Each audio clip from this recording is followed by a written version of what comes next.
Grand Rising, everybody. Good morning, good afternoon, good evening, wherever you are in the world today. You survivors of the rapture. welcome to our. It's the first day of Rapture Day here in San Antonio. Well, we didn't have anybody. I didn't see any bodies floating up, and there was no car wrecks and things of that nature. Planes down because the Christian pilot floated away. So we don't have to. Thus far, no rapture. I'm reporting no rapture. But welcome to Deconstructing Christianity. I am your host, Coach Renz, and today we're going to be discussing sin and whether sin is man-made, and if sin is man-made, then so are the consequences of sin. That is going to be the purpose of our discussion today. Of course, the conversation may vary at other points, and whoever just jumped in the box on TikTok, you're going to have to wait because first we talk. I give a concept of the show for a little while, and then we get into Q&A or conversations. So, as we are getting ready for our meet and greet here in San Antonio coming up October 31st through November 2nd, we will be meeting here in San Antonio. And as far as our agenda, while we're here, so go to this video on YouTube at CoachRenz.com. That's stupid. Go to at Coach Renz 33 on YouTube as the handle, and you'll find this video and click on the link of this video and join us at the hotel at the Jewelry Plaza. The room reservation link is there. You get free breakfast and free supper. And these are the events that we're going to be doing while we're here. We're going to have a meet and greet at Devil's River Distillery. I posted pictures of that place the other day. We're going to have a biz and money talk by poolside. Then we're going to do a deconstructing Q&A at the Japanese Tea Garden. And then we're going to talk about developing in the community of deconstructionists. And then soundboard meditation before we leave on that Sunday. So it's going to be a great time. We're going to really enjoy ourselves, communing with one another, talking, learning, and everything. So I look forward to it. We're going to do some partying. Found a nice rooftop Latin dance club. Well, it's not a dance club, it's just a bar. It's a bar, but they dance, a Latin dance bar rooftop near where we're going to be Friday night. So I look forward to you guys joining us here in San Antonio on October 31st through November 2nd. So I appreciate everybody for being here. So hold on, let me get my cigar ready.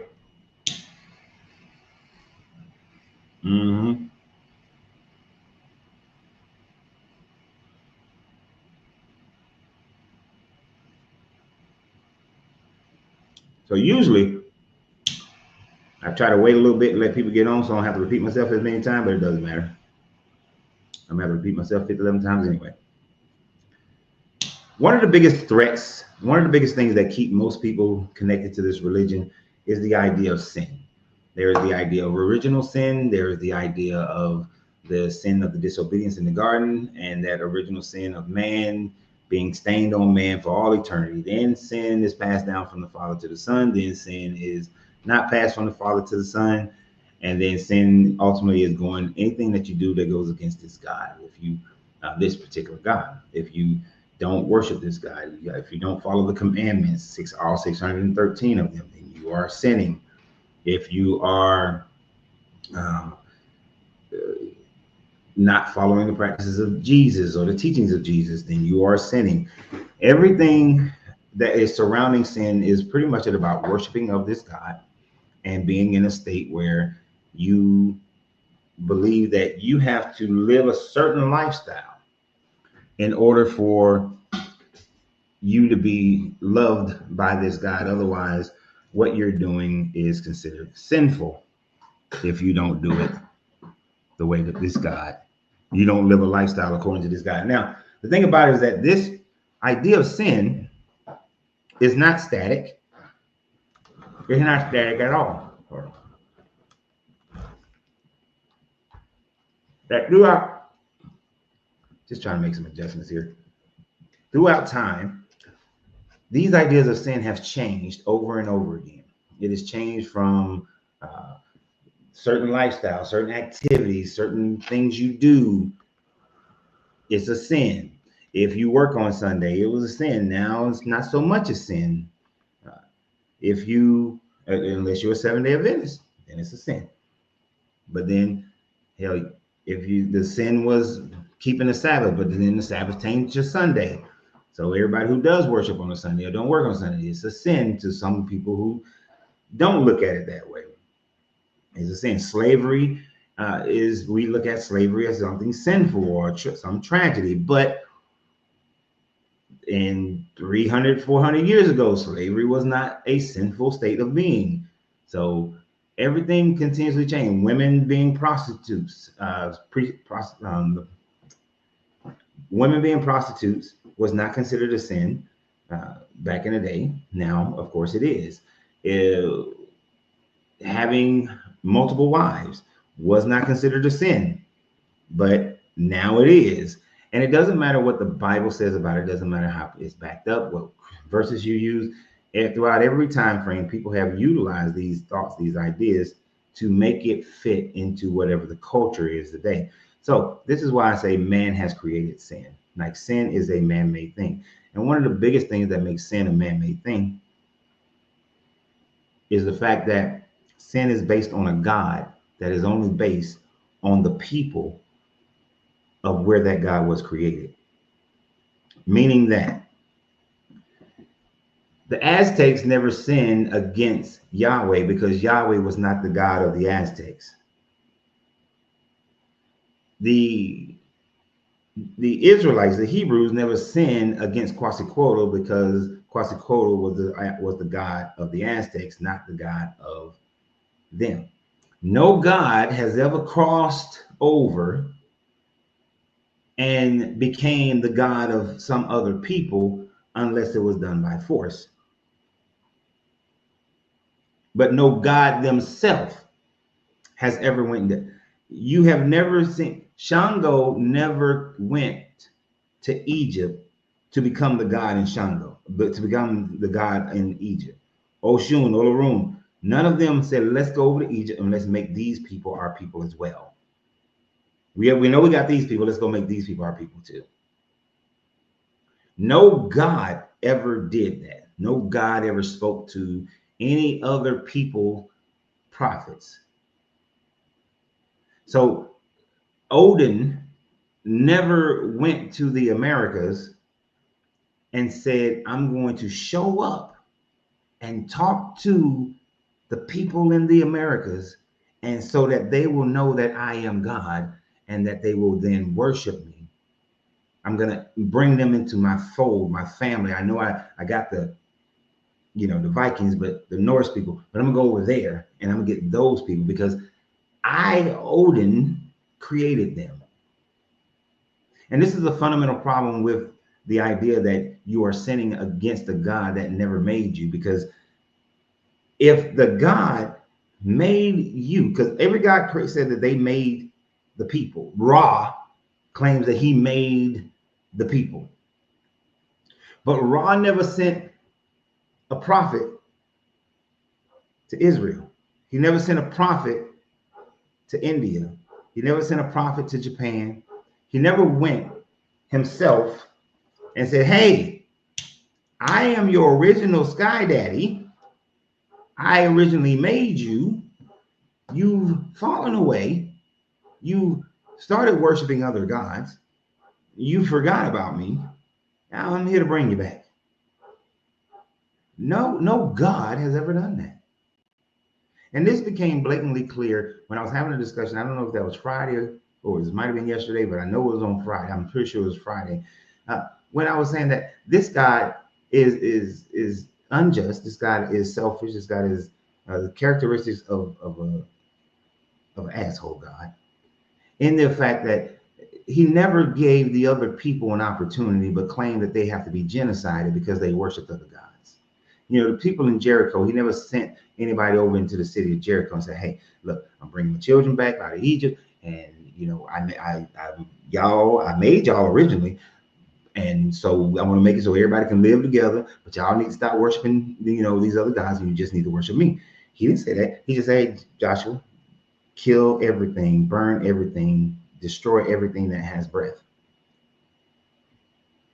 You see, the God of the Bible is only a God to the people that he claimed that he created.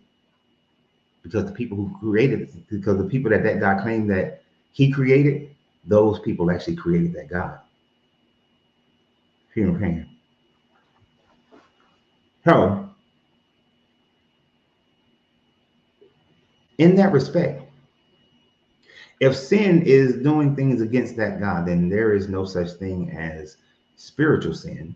The only thing that a person may be able to claim as anything that is relatable to sin is immorality that is created by man, which that makes sin created by man.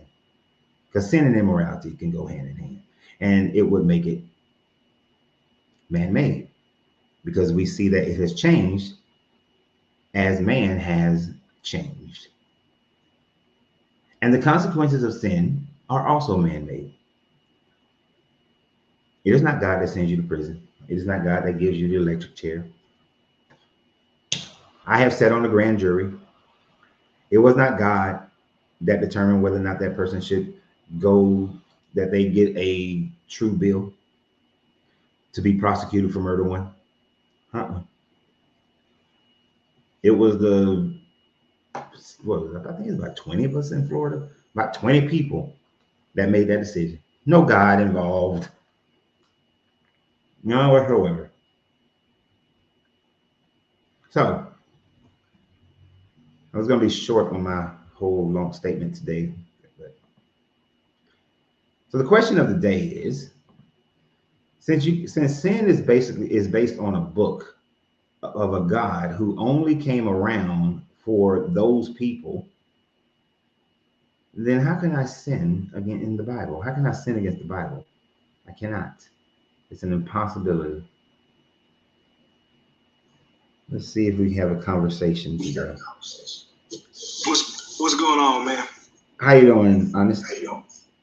Oh. I'm doing all right. Hey, first and foremost, I want you to know I'm coming in respect. Wait.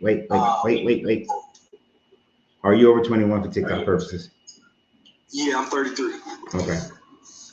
All right. And are you a believer? Yes. Okay. Believer in the book. All right, go ahead. Say that again. Okay, so now continue.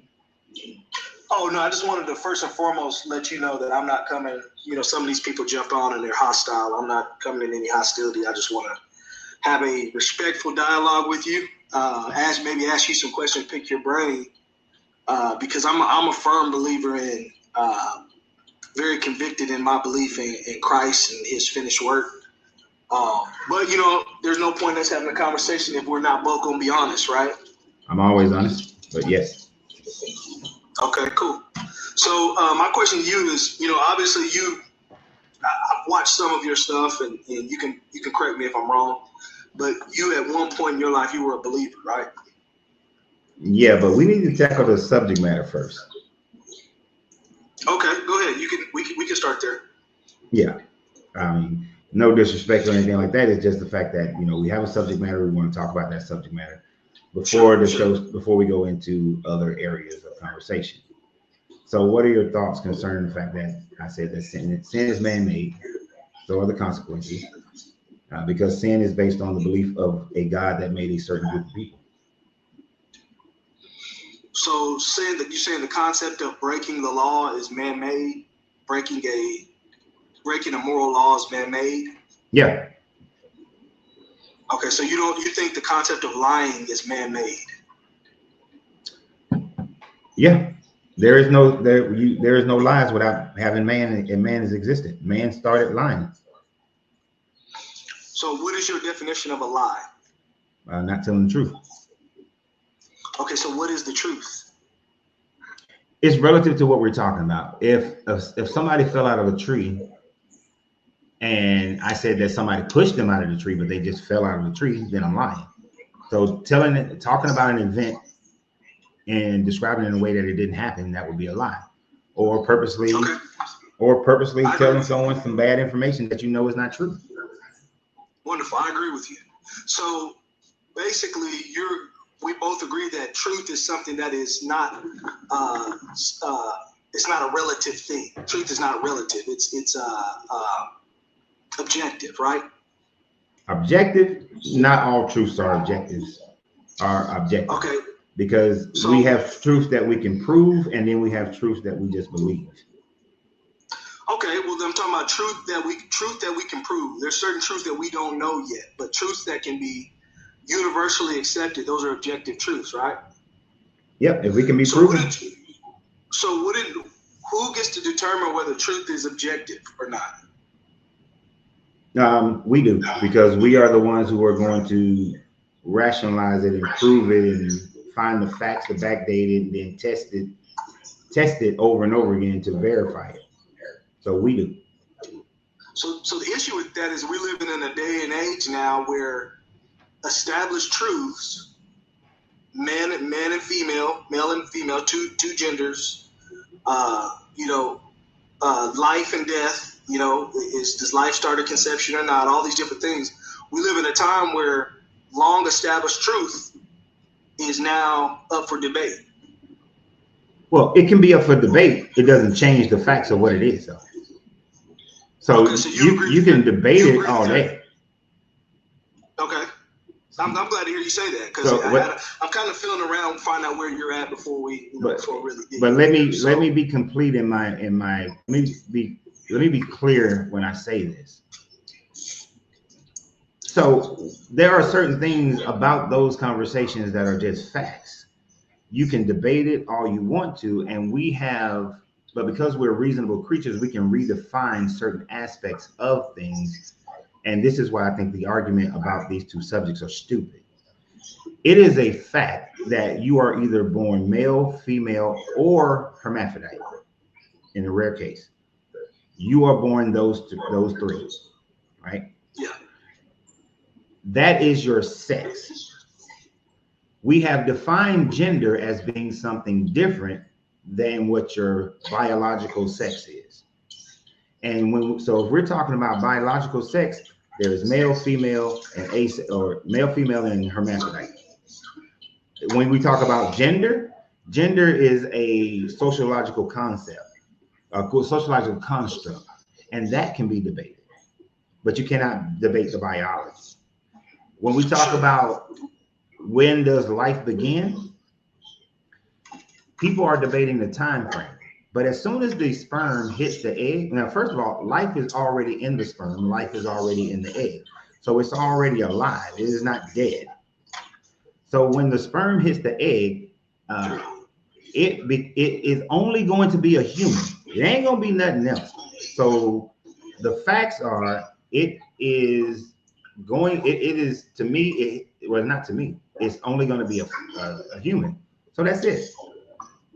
You can debate a time frame of when it develops into this part, that part, viability, all that sort of thing. Sperm hit egg, it's not going to come out of chicken. It's not going. You can call it a zygote, but it ain't going to come out, a bull. So those are just facts. Sure. So back on the topic that we're talking about here. So truth is truth, lie is a lie. So that means that there is God either exists or he doesn't exist. Correct? Yeah, he either exists or he don't exist. Sure. What is the evidence of him not existing? That's my question. Because there is absolutely nothing that we can measure, test, nothing that we can evaluate to a degree that would be able to prove that he does exist. Okay, so let me ask you this. You said there's nothing to evaluate to a degree to prove that he does exist. Mm-hmm. I would disagree with that statement. Okay. I would fervently disagree with that statement. One area that we can measure or degree, or a thing that we can measure is the fact that everything has an origin. Everything has a beginning. Mm-hmm. Okay, so everything having a beginning and even that is relative, does not mean that a God did it, because many people look at our known universe and thinks that our known universe has a beginning, and it does. But what they don't understand about the singularity concept is that the singularity happened within an already existing universe, which was a singularity that happened already within an existing universe and on into eternity of causations. There's no just there was nothingness and our universe existed. Our universe became inside of an already constructed universe. That's a theory. That's not a fact. That's a scientific theory, right? That's your belief. Right. No, well, my belief has certain aspects of it that you can see and measure, like singularities happening within our own known universe, which is reacting and producing the same things that we see in the history of our known universe. So the difference is there are certain things I can look at and make this more of a hypothesis, whereas the belief in a God, that a God did it, is completely faith and belief without facts. That's not true, and I'm gonna explain to you why that isn't true. So the existence of moral conviction, morality, where'd that come from? It comes from civilization. It's the moment that two people decided that they wanted to be together and also come in contact with others, they started developing morality. It's man-made. Morality is man-made. Yes, morality is completely man-made. So murder. So in that civilization, to thrive. So your theory is that in order to further the civilization, man has agreed that murder is not conducive to furthering the civilization. Not yes, then that is not a theory. That is facts. That is sociological facts. So why is it now we're in a much more civilized world today, have the consensus in the world concluded that abortion and murder of a child in the womb is conducive for society? When did it change? It's not a fact. Wait a minute, you kind of lost me a little bit in your statement. Let me rephrase something that was kind of strange how I said it. So when civilization first began, mankind agreed that murder is not conducive for the growth and the flourishing of the civilization, correct? It is not that simple, because when you say mankind, that would involve like everybody on the planet. Everybody on the planet didn't do it for everybody on the planet. It was only localized in their group. All I'm trying to get us to see is that it's whether it's meant whenever we make the rules ourselves and we call ourselves God, ultimately that's what it is. We declare when we set ourselves apart from the scripture, the God of the Bible, we declare ourselves God. We're able to determine what is right from wrong. And yeah, that's what billions of people did before they ever heard of your God. That's not true. That's not true. So my ancestors who were in the Americas didn't hear about your God until Europeans came here, yet they had built civilizations and they had laws and morals without your God that were better than the laws and morals of the people who had your God. You're assuming that the natives of this country didn't have a direct relationship with the Creator. You're assuming that. Bruh. Are you Mormon? No. I'm a Bible believing Christian. Then where in your Bible did God ever travel to America?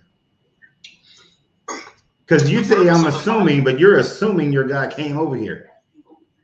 Well, I'm assuming if I believe in a creator God, I assume that he has a relationship with those he created. So whether it was a covenantal relationship like he had with Israel, he related with Israel on a covenant basis, or whether it was just a relationship that he had with others. He had a purpose with what he was revealing himself through the tribes of Israel. He had a purpose of what he was doing. So what you're saying, if I understand you correctly, which I think is it blows my mind that you would think this.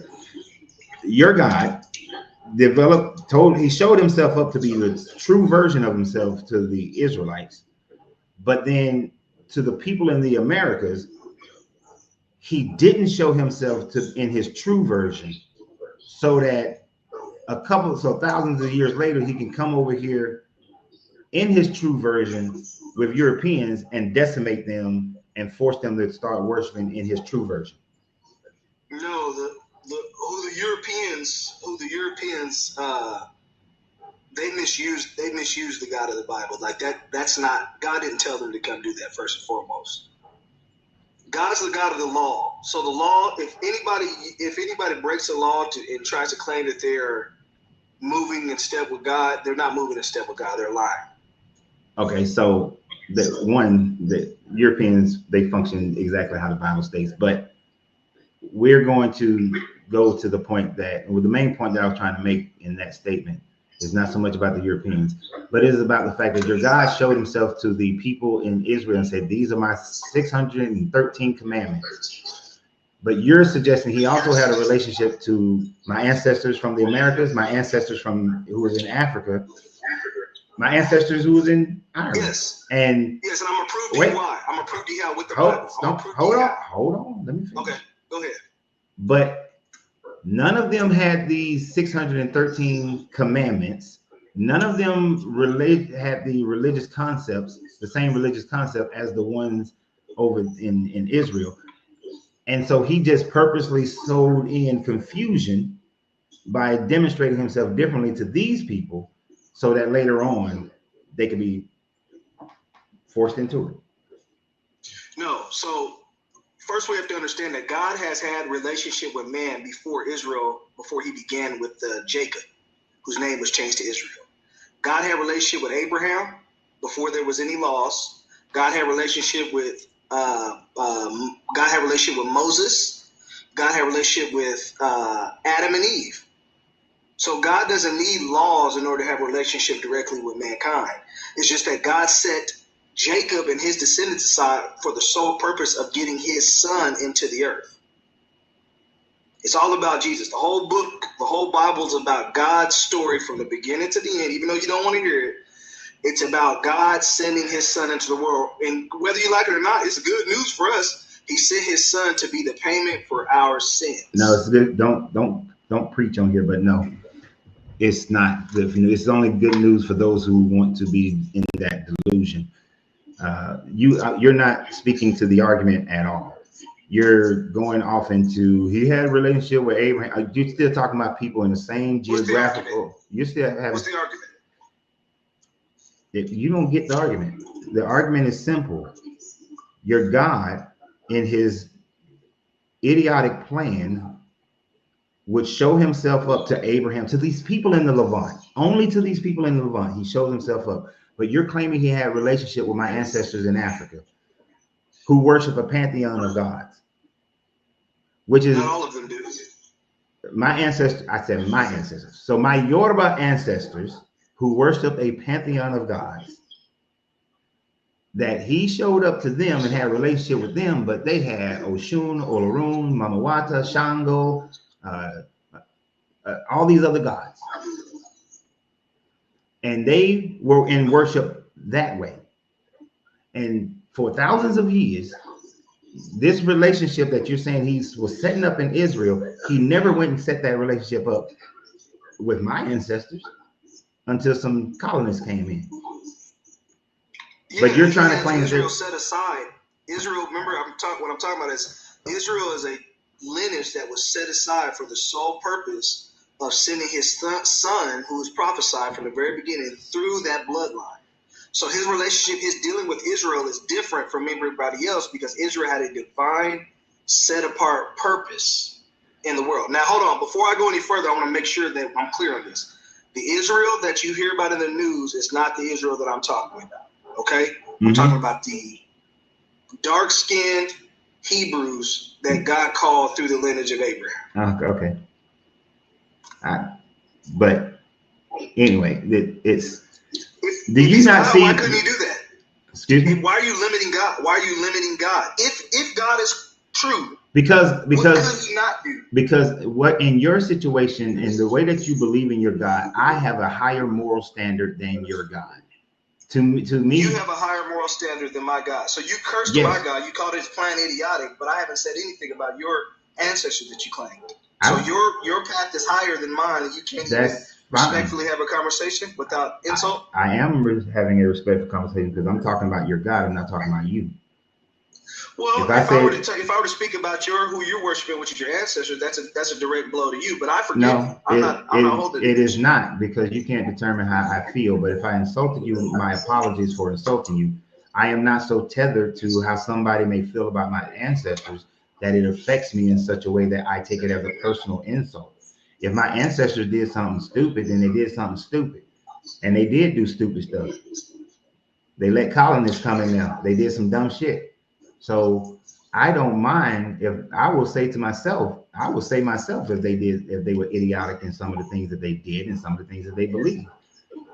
It is my opinion, and I have the right to have that opinion that what they were doing was idiotic, right? And if a plan is idiotic, it is not an insult. It is merely stating that the plan doesn't make any sense, that the plan is set up for failure. So we now got so damn thin-skinned that we can't even use certain words in their proper format. Like if I said your God was ignorant of the people in the Americas, people who believe in this Bible get all offended. Ignorant, to use the word ignorant is not an insult. It just means you don't know. Okay, well, I'm not personally offended. Obviously, I'm just I have God. I'm just saying. I mean, you must have been, since you brought it up. Well, no, I'm saying I was drawing a contrast. Is you've attacked my belief system by calling it idiotic. I'm not attacking. I said that the plan was idiotic. Okay, I mean that's the belief system. Neither here nor there. I'm not tripping that off. You can't tell. But what I'm saying is, the whole purpose of God's dealing with Israel was to get righteous seed into the earth to pay the propitiation of men's sins. Right. And this is where I'm saying that the plan is idiotic, because in that plan, this God who supposedly made all people, who supposedly loves his children, completely genocided other groups of people in order to facilitate what you are calling this grand plan. And never gave. He genocided. Go into detail, because I don't know what you mean by that. Okay, so for example, that I gave when I first started the show today, this guy, because you're saying he had this grand plan and he had to go through Moses and Joshua and all these people in order to get to Jacob, to do this plan to get to Jesus. So when this God led the Israelites into Jericho, are the people of Jericho, were they created by this God? No. Now I can give you. Do you want to know? Do you want to know where I'm coming from? Let me give you, because I know that sounds crazy, but let me give you context. Okay. I said no because you have to have an understanding of Genesis chapter 6. If you read Genesis chapter 6, it says, "Now the sons of God came unto the daughters of men." The sons of God is translated the angels of God.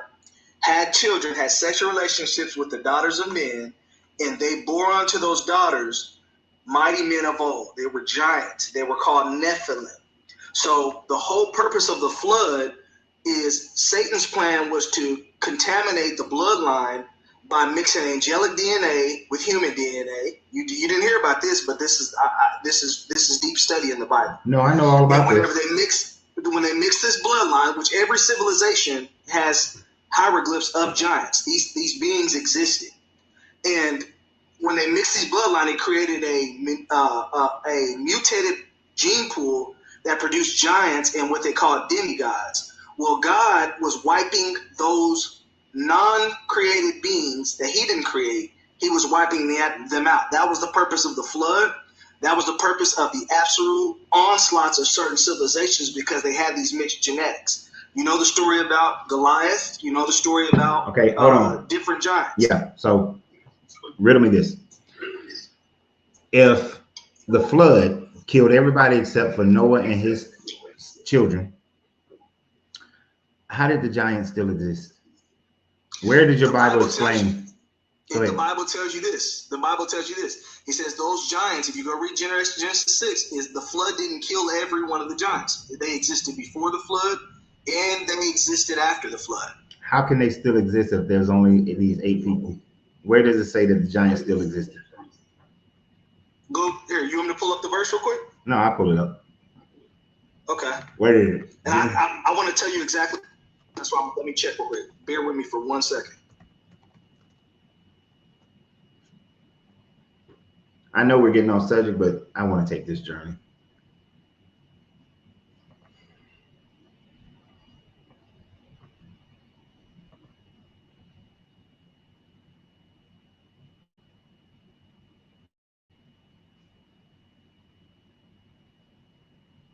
All right, Genesis 6, verse 4. Read it.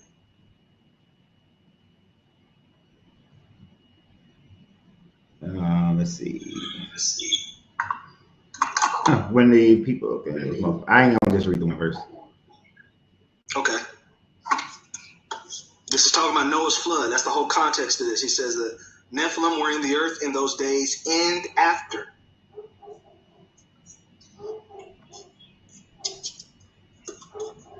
Okay, wait. So you're taking a piece of scripture that is pre-flood, because it says when the people began to multiply on the face of the ground and the daughters were born to them, the sons of God saw that they were fair, and they took for wives themselves of all that they chose. Then the Lord said, my spirit shall not abide in man and mortal forever, for they are flesh, their days shall be 120 years. The Nephilim was on the earth in those days and afterwards. When the sons of God went to the daughters of humans and bore children to them, these were the heroes of old. These were the warriors of renown. So the fact that it says and afterwards, this is not talking about and after the flood. This is talking about in those days. This ain't after the flood. Then the flood happened. So that would negate the whole flood story and then them killing everybody. After what? After what days? Why would he mention the word after? He's talking, the whole context of this chapter is talking about the flood. The giants were in the world in those days and after. After what? Right off the bat, because of research that I've done before,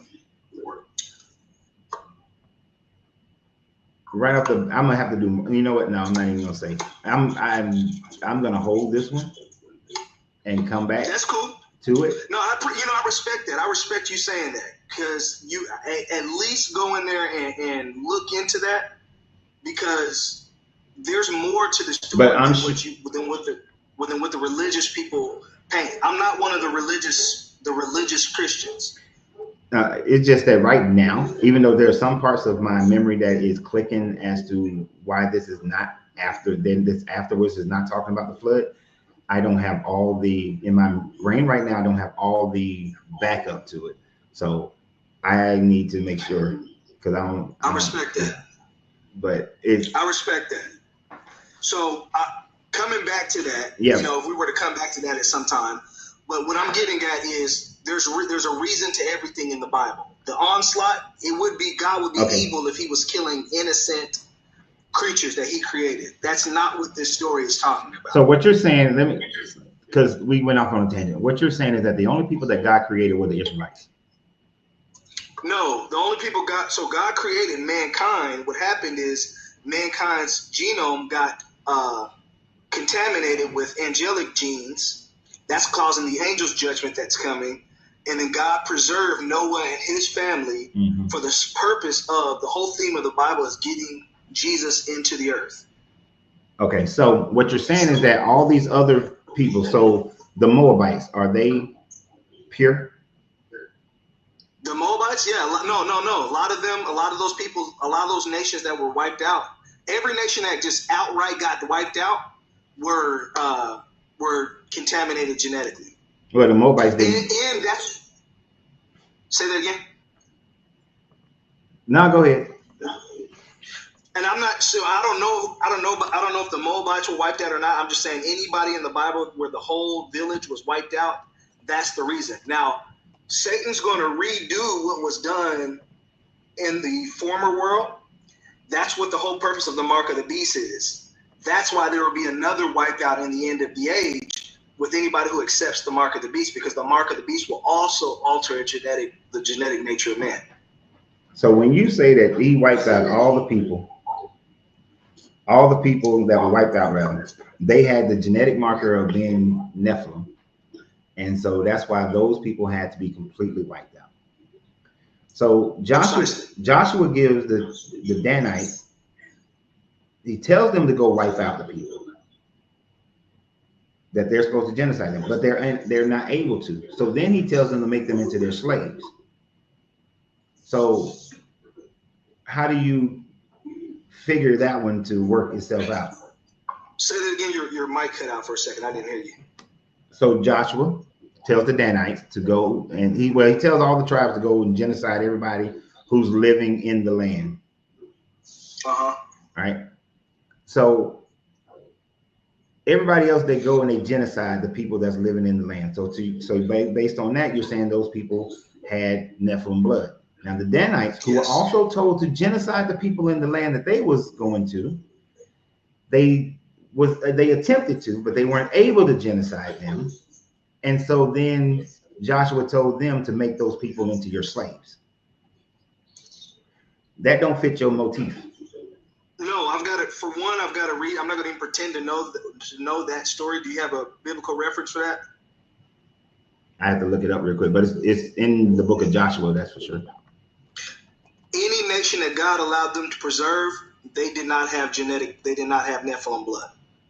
If they had Nephilim blood, if they had altered blood. Wait. Why would he tell them to wipe them out if they didn't have Nephilim blood? You see how I need to find the verse. It don't work. Find the verse because I don't have a place where God changed his mind. I can't think of any scripture where God changed his mind. So you got to produce that passage.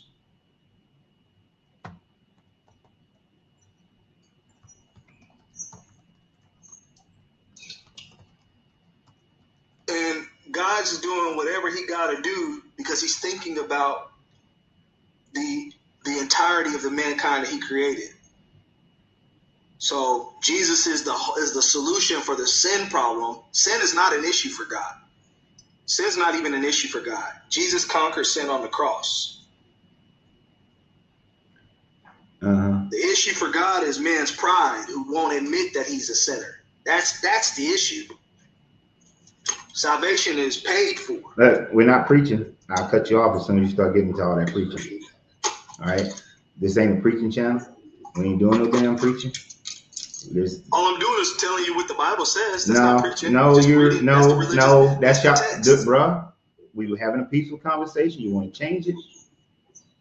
You got to respect the fact that I'm saying to me and to us, that's preaching, and we ain't doing no preaching. Okay? It's just that simple. It's just that simple. All this Jesus came and died for our, no. So we can't talk about the book of John? It depends on how we're talking about it. But if you're just proselytizing about who Jesus and the God and save your sin and you need Jesus and all that, because see, that's the whole purpose of this conversation. I don't need Jesus because there is no sin that I have towards this God. I am sinless when it comes to this God. So no, I don't need your Jesus because there are no consequences that I will face because your God doesn't exist. Your God was only made for these Israelite people and not me. But your ancestors exist? Mm-hmm. Yep, I found them. I found a lot of them.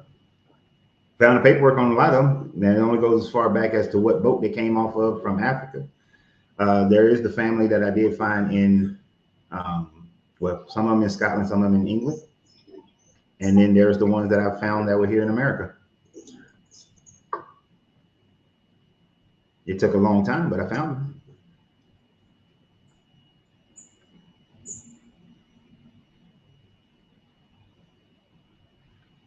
You know, it took a lot of work. Can you at least admit this is if gospel is true if, okay? Uh-huh. I lost you there.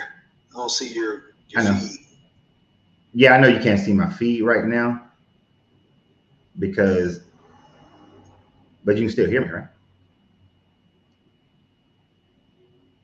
But through a lot of research, I found a whole bunch of paperwork like these, and I know you can't really see that, but it shows like some of my family members. So I know people claim, and I just brought that up real quick just to demonstrate, people claim certain lineage. No, I don't claim it. I went and researched it. I guess he got a phone call.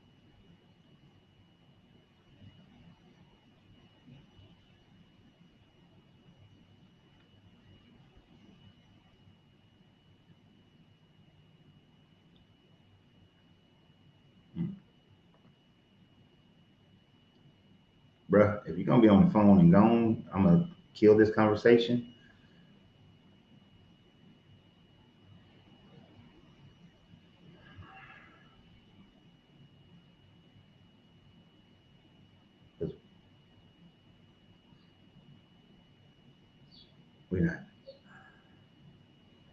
We never actually really got into the whole conversation, but the fact that people think that we don't sit here while they on a phone call, I'm not doing that. We never really got to the subject matter. You know, you kept want to go into all these other things, but I mean, basically your God, you did not prove it. He didn't prove his God. I don't think he proved his God.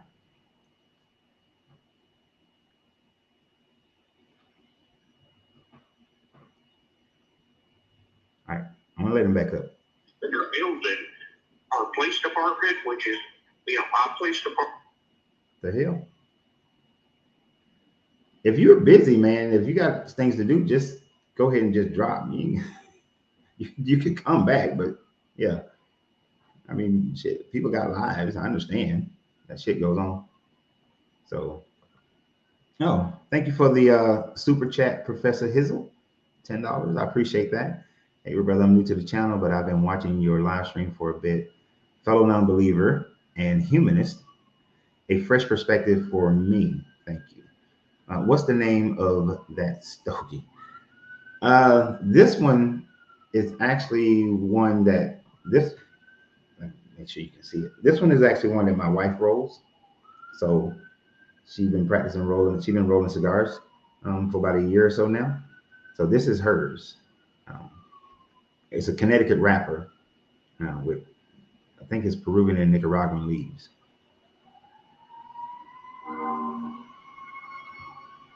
But I tell you something that's good, Professor Hazel. I don't know. Do you tell me what kind of light, medium, or full body? And I'll tell you a cigar you should try.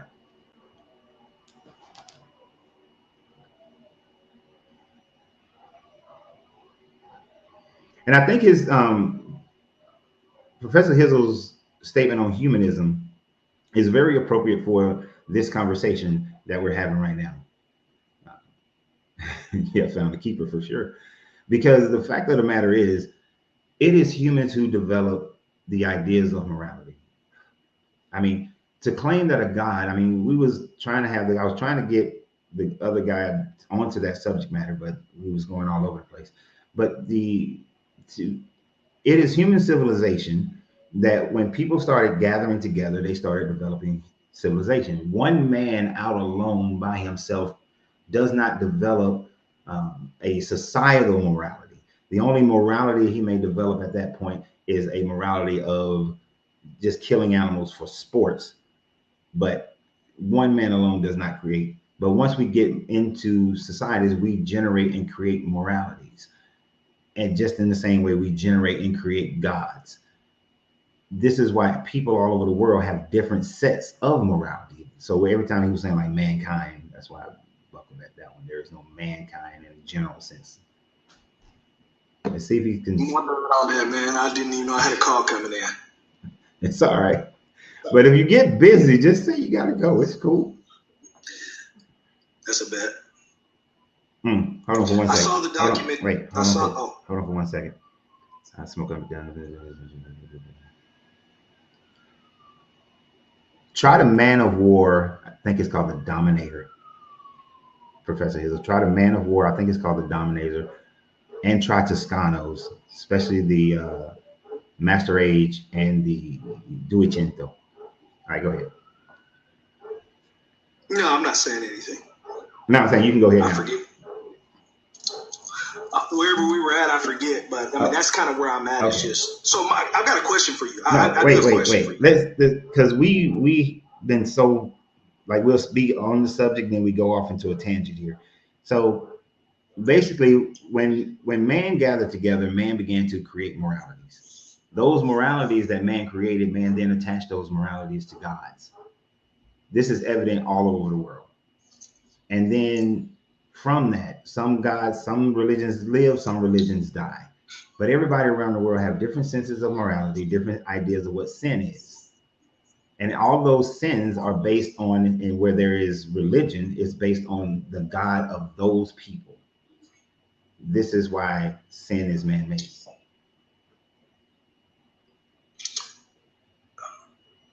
I believe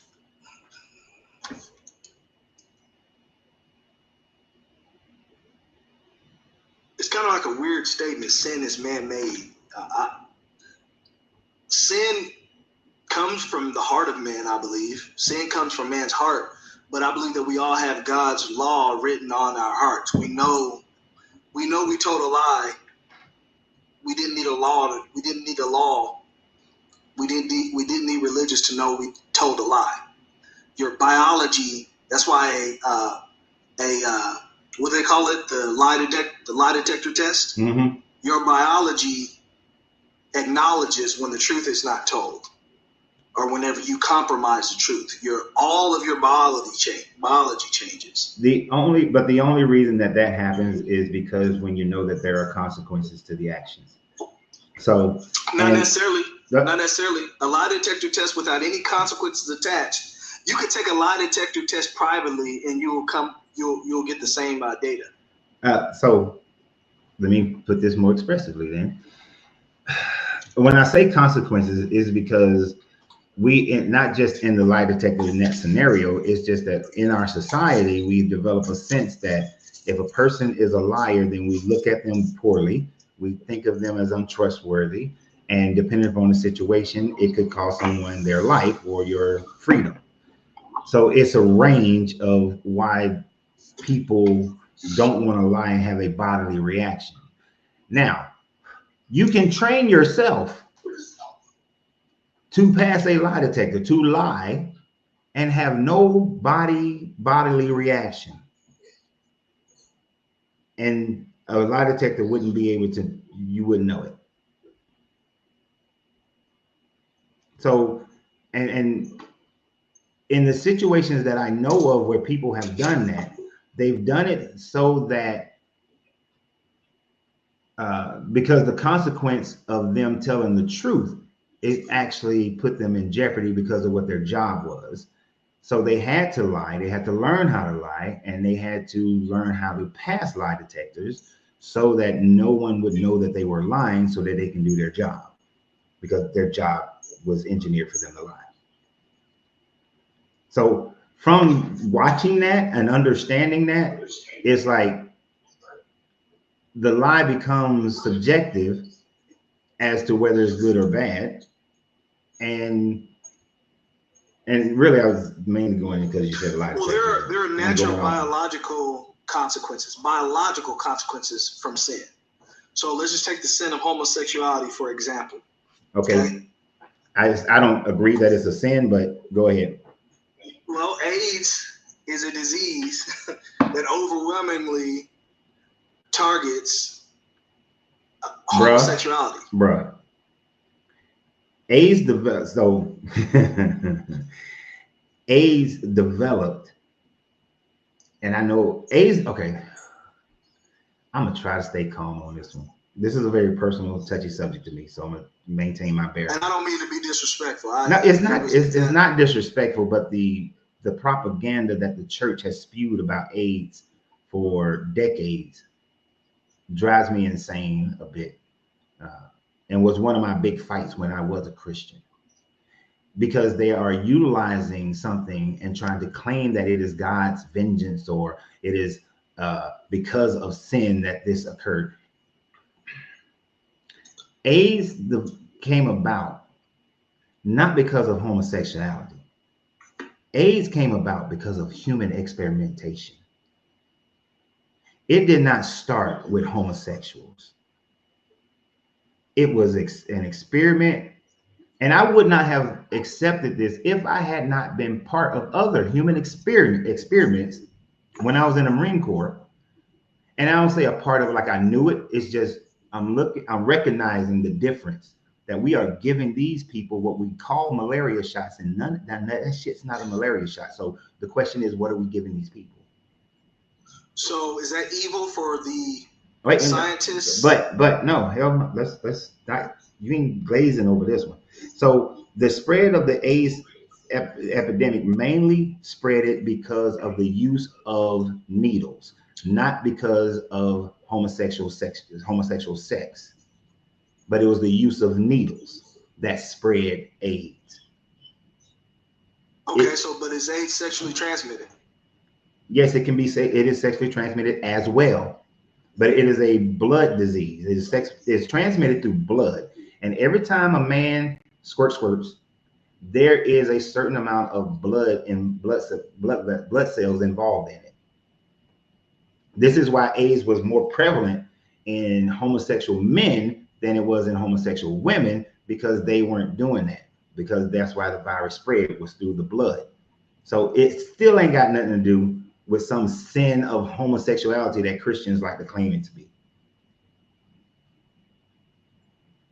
Okay.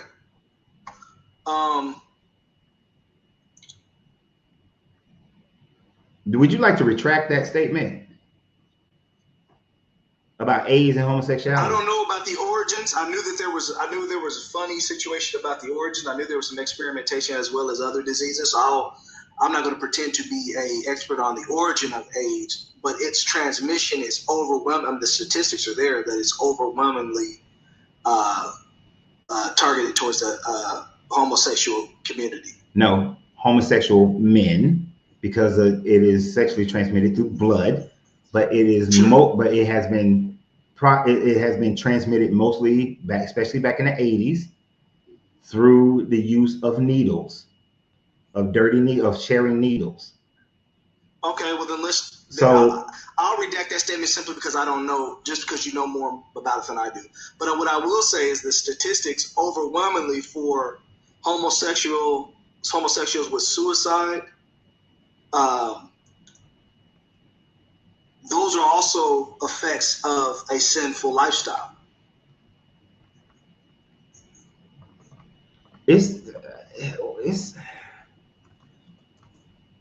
Are we gonna pretend like putting your peen in a man's butthole is a sanitary act? Are we just gonna pretend that?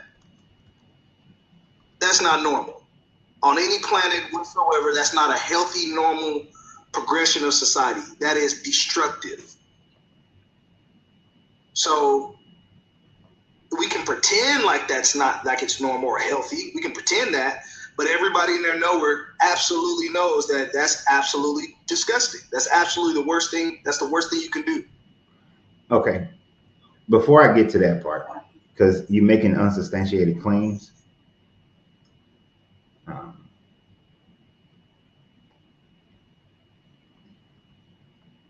I hit the wrong thing before I was about to say. I was wondering why this information didn't come out the way that it should have come out.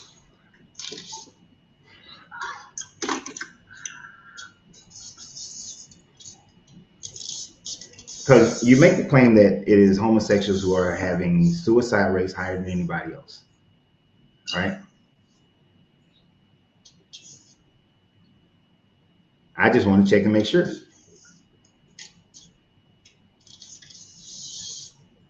I mean, because the only place I see it is that among youth, there is a higher rate among youth.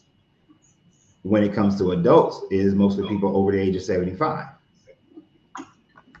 and it's just playing 75.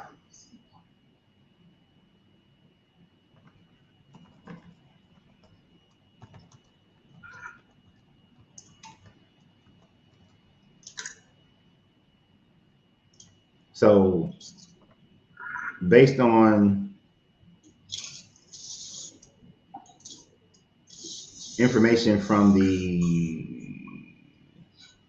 suicide task, no, homosexuals do not commit most of the suicides. Most suicides are committed by heterosexual people. There's definitely data elsewhere that will certainly contradict that. Well, homosexual suicide rates are one of the highest. Well, according to the CDC, okay, so are we talking about percentages or are we talking about numbers? We're talking about percentages. Because I didn't look up percentages. Now, you're talking about the same CDC that perpetuated your, I'm sure the CDC was involved with, I don't know if they existed then, but it's got to be some of the same. They existed. And their numbers on COVID and all that, I don't really trust the source of the CDC. But no, it was a combination of CDC and World Health Organization, and also what I visibly saw myself. Okay, sorry to cut you off. Go ahead. But World Health Organization, CDC, and what I visibly saw myself, as well as doing other research and based on groups like the Pew and all of them as well. So you were a Christian. Let's go there. Yeah, but hold on. There was something else you said, though.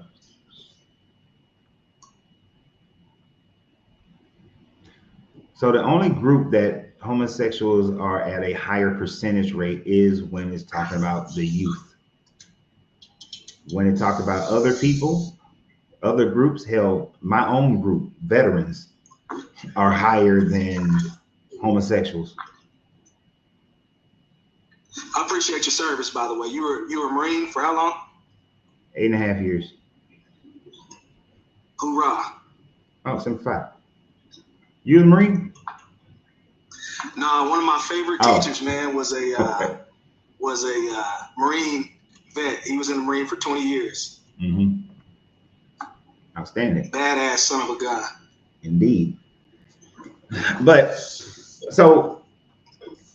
Oh, you said, and the other part that I wanted to answer, as far as you were saying that about two men getting it on. And I always find it interesting. People only talk about two men getting it on. They don't ever talk about two women getting it on. It's like that fantasy lives live and strong. But here's the thing about that. Is it something that I would partake in? No. But what harm is if my neighbor next door to me, if when his wife is gone, he got another dude coming over there and that's what they doing, it ain't bothering me. It doesn't affect me. It does nothing towards me. And my neighbor's a good guy. My neighbor has been helpful since I moved here. I'm gonna tell you why it does, though. Do you have kids? My kids are grown. Okay, so I've got little kids. Mm-hmm. Okay, I've got 5 young children, and I've witnessed the school system is far different than it was whenever I was in school. The TV, the education, the television programs, and the ads and commercials are way different than when I was in school. Is whenever you normalize a destructive lifestyle, what they do, that's between them. It's none of my business what a person does in their own bedroom. That's none of my business. I let God judge them. But whenever that philosophy affects my children's education, and they normalize it, saying that what happens is they push an abnormal lifestyle as normal, and they teach it and perpetuate it to children. We got a massive problem now. How are they teaching it? Because I've got kids. How are they teaching it to children? That they teach that there's a difference between sex or sex and gender? No, they teach homosexual as an actual normal lifestyle. A lot of the entertainment even perpetuates it. So let me ask you a question. In our culture today, in the American culture today, is the LGBTQ a normalized society or culture or subculture in America? Is it? Is it? Absolutely. They have their home. Okay. They have their own month. So what lie are they teaching? They're not teaching a lie. They're teaching the truth. It has become normalized. It has become, you know what? Let me not even say normal. It's become accepted. The only difference between now and 2,000 years ago, and depending upon what culture you was in, it just might not have been accepted, where you had to do it in the dark. But America today, at least for the last like 20, 30 years, it has been a normal situation. It's been accepted. So the schools aren't teaching the children something abnormal.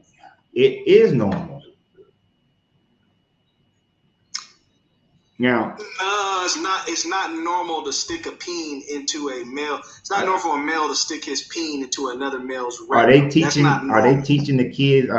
My kids they were going through school, and I remember when they was talking about the LGBTQ community, and they never taught them what they did sexually. Oh, they're teaching it now. It's in the books and everything. Nah, they're not teaching them, dude. They took sex ed out of schools. You think they in the school saying that a man is sticking his dick in another man's ass? That a woman is licking the poom poom, and then she putting a strap on, and this is how she. It may not be that expressive. It may not be as expressive as what you just stated. But there are certainly books, and you can look this up. Like there are certainly books in the public school library available that go into these alternative lifestyles as if they're normal lifestyles. Not to mention the entertainment. The entertainment is definitely more expressive in exploiting kids sexually. Kids simply don't need to be learning about anything sexual. We've been not from the world. Okay. They learn from their parents. Okay. You learn that from your parents. Then if you're I grew up with. So we couldn't watch certain things. It just wasn't going to be watched. And it wasn't just sexually pervasive things. Like my grandfather, we couldn't watch Good Times, The Jeffersons, Different Strokes, because he thought that was bad black TV, right? So we couldn't watch it when I was growing up. So when it comes to entertainment, and I'm hard about this part, that's your fault. That's your fault. Because that's your responsibility. Like my children, like the moment that I saw Shrek, I took my kids out of the theater when I took them to see Shrek. All right. Because of some of all the adult humor, adult content. So as a parent, that's your job. I agree. To a degree, it is. To a degree, you can control the vast majority of what they see. But I mean, just given the month of June, you're not hiding. I mean, what you gonna do? Lock your kids in a dark room? It's everywhere. Especially if you live in the inner city, they can't walk down the street without being exposed to what is being normalized. Your kids, okay, and you know what's gonna happen to your kids if they don't understand that the LGBT community is alive and well, is acceptable. If your kid gets a job anywhere and all of a sudden they want to discriminate against that person, then you are going to mess up your kid's future. Unless they go work for someone I teach my kids love at the same time. No, I teach my kids to love, meaning you respect all people, no matter what their affiliation, you give them the proper respect, but by no means adopt this ideology that what is clearly your conscience tells you this isn't normal. Okay, adopting it for themselves, that's fine. Don't compromise your.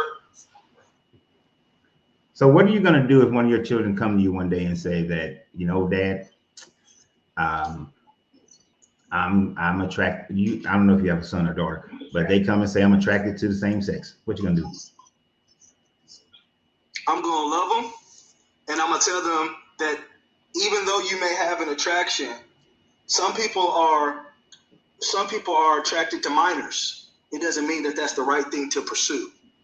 So I'm gonna encourage them to deny that attraction, refuse that attraction, and pursue what is godly attraction. Okay, but that's then, what I would tell my children. children. Then when they don't, and they're 18, 19, 20 years old, living their own life, and they don't, are you going to tell them they can't bring their friend over? You're going to tell them that you're going to like separate your life from them? Are you never going to visit them? I'm not one of those. I'm going to love them just like Jesus loved them and died for them. I'm going to set myself aside. But if they ask me, or if they try to get me to accept something, or if they were to have a homo wedding and invite me to that, I'm not in the attendance, but nonetheless, I'm still your father. It's that simple. So you're not going to go, but you're still loving them. So you're going to play the role of a hypocrite then. No, I'm gonna love them. I'm gonna play the role of being constant on what it is I believe. That's what they need the most. That's what they would need the most. Do you still? The same way if one of them were to become a child molester. Hey, I'm not with that. I love you. I'm your dad. I'm gonna be there for you, but you're going to jail. Okay. There's a difference between being a child molester and 2 consenting adults. That's not even comparable. Yeah, there's a difference. But there's a difference. What I'm saying is, do you still sin according to your belief? Do I still? Yeah. Oh, absolutely. So you sin, but you're not going to go to your kid's wedding because you see it as a sinful wedding, a sinful union. There's a big difference. I would never expect my children to accept or to condone sin. Okay. Don't condone my sin. We can have a relationship and disagree, right? Like even right now, our conversation, we can have a respectful conversation yet disagree. Okay. That's the same thing I can do with my kids. You know what? And the same thing. I give you that one. You're right. So let me alter this. Let me alter it because that was not a good way of putting that. So you're not going to go to the wedding. Are they welcome for family dinner? You're welcome to bring your friend to a family dinner, absolutely. But if you want me to acknowledge them as this is my husband or this is my wife, I love God more than I love my children. Let's put it that way. So every time y'all gather, they can come to the house and y'all gonna laugh and joke and everything's gonna be normal, ha ha he he, or are you preaching to them the whole time? No, I'm not gonna preach to anybody that don't want to hear it. All right, so they come in there, they're a loving couple, they're in your house, they holding hands, they hug each other, and they keep coming for dinner. No, I'm gonna let them know that definitely in the house you're not gonna present yourself as a couple. That you can invite your friend over. They're more than welcome to come. But yeah, you're not going to. You're not going to. It's my house. I understand what you're saying, and I have witnessed many of people do exactly what you're talking about. And this, I'm not wishing this on you. I'm not saying it's going to happen to you. But sure. If that were the case, most of the time, those fathers lose their children. Meaning that your child becomes estranged from you. Your child doesn't want to come visit you. Your child doesn't talk to you. Your child doesn't deal with you. Yeah, because if they made a decision like that in their life, see, all the relationship is between a child and the father is simply a reflection of their relationship with God. So if they've estranged themselves from, it's not the father that has estranged them, is they've gotten away from the father because you played your part. You played your part. Because, I mean, it is your reaction to them that is going to cause that situation. But vice versa. That's why people turn their back on God, because they expect God to condone their lifestyle. And even though God loves us, he's never going to condone sin. He hates sin. It's that simple.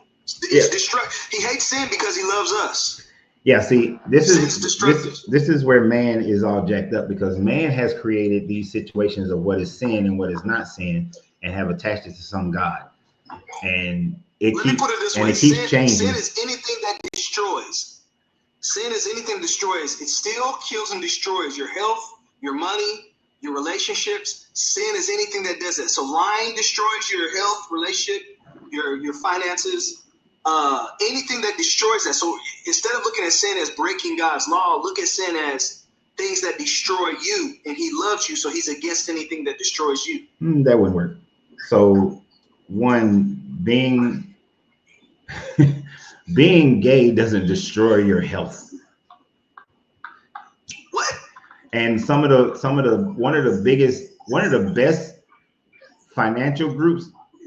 Yeah, no, being gay doesn't destroy your health.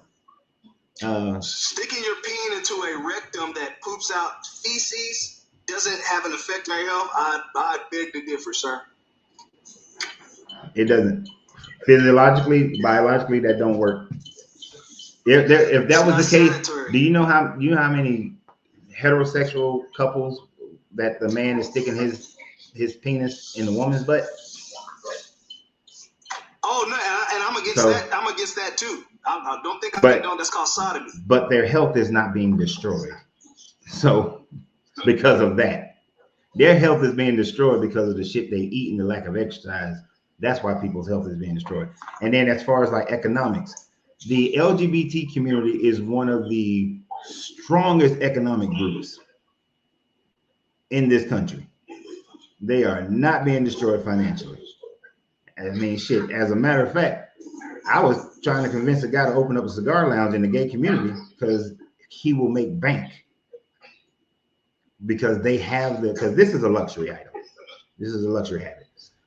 That you got to be where people who have extra money. That community has all kinds of extra money. If you contract AIDS, your wealth will be destroyed. Do you know how many heterosexuals contract AIDS? Not as many as homosexuals, percentage wise. And if they do contract AIDS, that's another type of sin. If you're not in a monogamous relationship, one man and one woman, then that sin is destructive as well. It's just as evil as homosexuality. Polygamy is not even a sin in your own book, dude. That is something that the church had incorporated once Rome took over. No, this is what I'm saying. My book, let me tell you what my book says. Jesus said, I can't, just because there's people, the Bible's full of people that were imperfect. So even though that they may have participated in polygamy, doesn't mean that God condones it. Yes, he does. Jesus said, he gave David Saul's wives. He gave David Saul's wives and his concubines. Okay, you got to understand context in the Bible. Oh my God, here we go with context. In the Old Testament, everything, because they didn't have a full revelation of God, everything, good and evil, was given by God. They gave God credit for everything.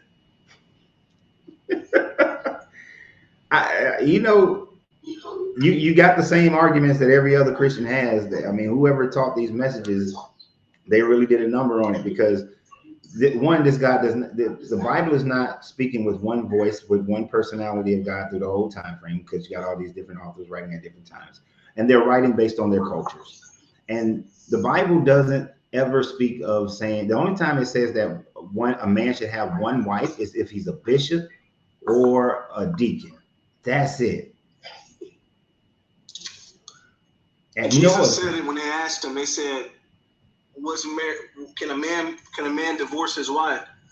And then Jesus gives him context and says, "It's not like that from the beginning. It's one man and one woman. And the two shall cleave together and become one flesh. The two shall become together, and that's how it's been from the beginning." Where does it say one man, one woman? Hold on. Okay. Bear with me real quick. It's in Mark 10 and 12, 11 and 12.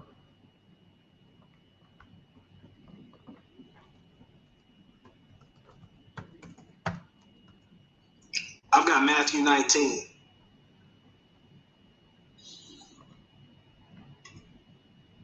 Somebody said King Solomon had 700 wives and 300 concubines. Yes, he did. And Solomon also ended his life in destruction because all of those wives led his heart away from the living God. If you read Second Kings, just because a person in the Bible sins doesn't mean that God's condoning it. Actually, the Bible, God literally commanded that if there was supposed to be a king over Israel, he could not have a multitude of chariots, he could not have multiple wives, and he could not have an abundance of silver and gold. And Solomon broke every one of those. Okay, so you said, I got Mark. You said where? Matthew 19.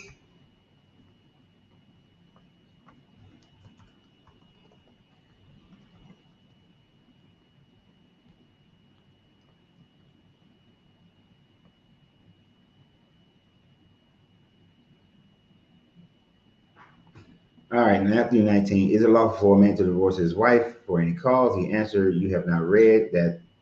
You have read that the one who made them at the beginning made them male and female, and said, for this reason a man shall leave his mother and father and be joined to his wife, and the two shall become one flesh.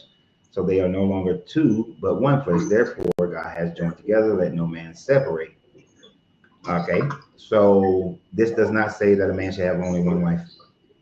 It says the two shall become one. Yes, that's literally. And then when a man, one woman. And then when the man marries a second wife, their two shall become one as well. And when he marries a third wife, that's three. That's three now, because if he's one with the other. No. If he's one with the other, then that means the three become one. So that defeats the definition Jesus gave. No, it does not. Because, what do you mean? Because the two women do not marry each other. The two women have a separate. Dude, you don't understand how polygamy works, nor are you understanding what is said here in Matthew. When Jesus was speaking of that, polygamy was well established in the Jewish community, and Jesus was a practicing Jew. When he said the man shall have leave his mother and father, and the two shall become one, that's fine. Those two become one. But then when a man marries a second wife, he still becomes one with the second wife as well. So it is not that a man can't marry more than one wife, according to this book. Okay. I'm gonna go with you there. I'm gonna give you that because I can see where you're coming from. But this is what I'm saying. Whenever we were talking about sexually transmitted disease because of polygamy, is what I said. Okay. If the women are only sleeping with that man, then that's not. Yes. That's what? That's clean. That's clean because. That's generally how a polygamous relationship works. They can work in different ways, but normally, in most situations, a polygamous relationship is a man and multiple wives. The man sleeps with just those wives. They don't sleep with other men, right? Yeah. You do have some scenarios where the two women will sleep together, or all three of them get it together. It's all very dependent upon the sexual interest of the people who come together, but it's not destroying anybody's life. It is not destructive at all.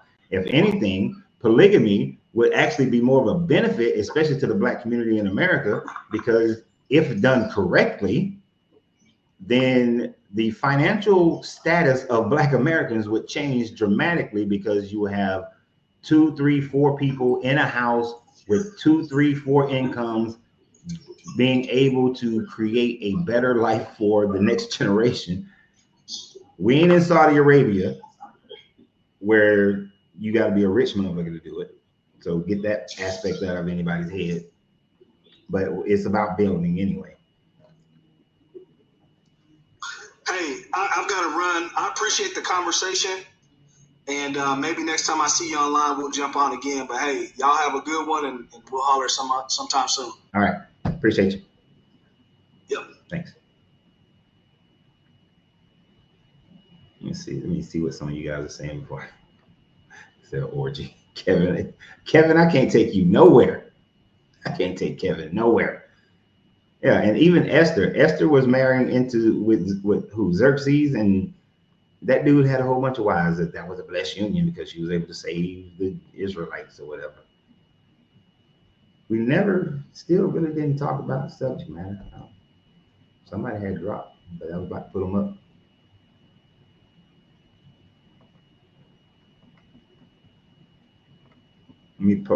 I constantly repost the link on YouTube and Facebook, so I'm posting it again.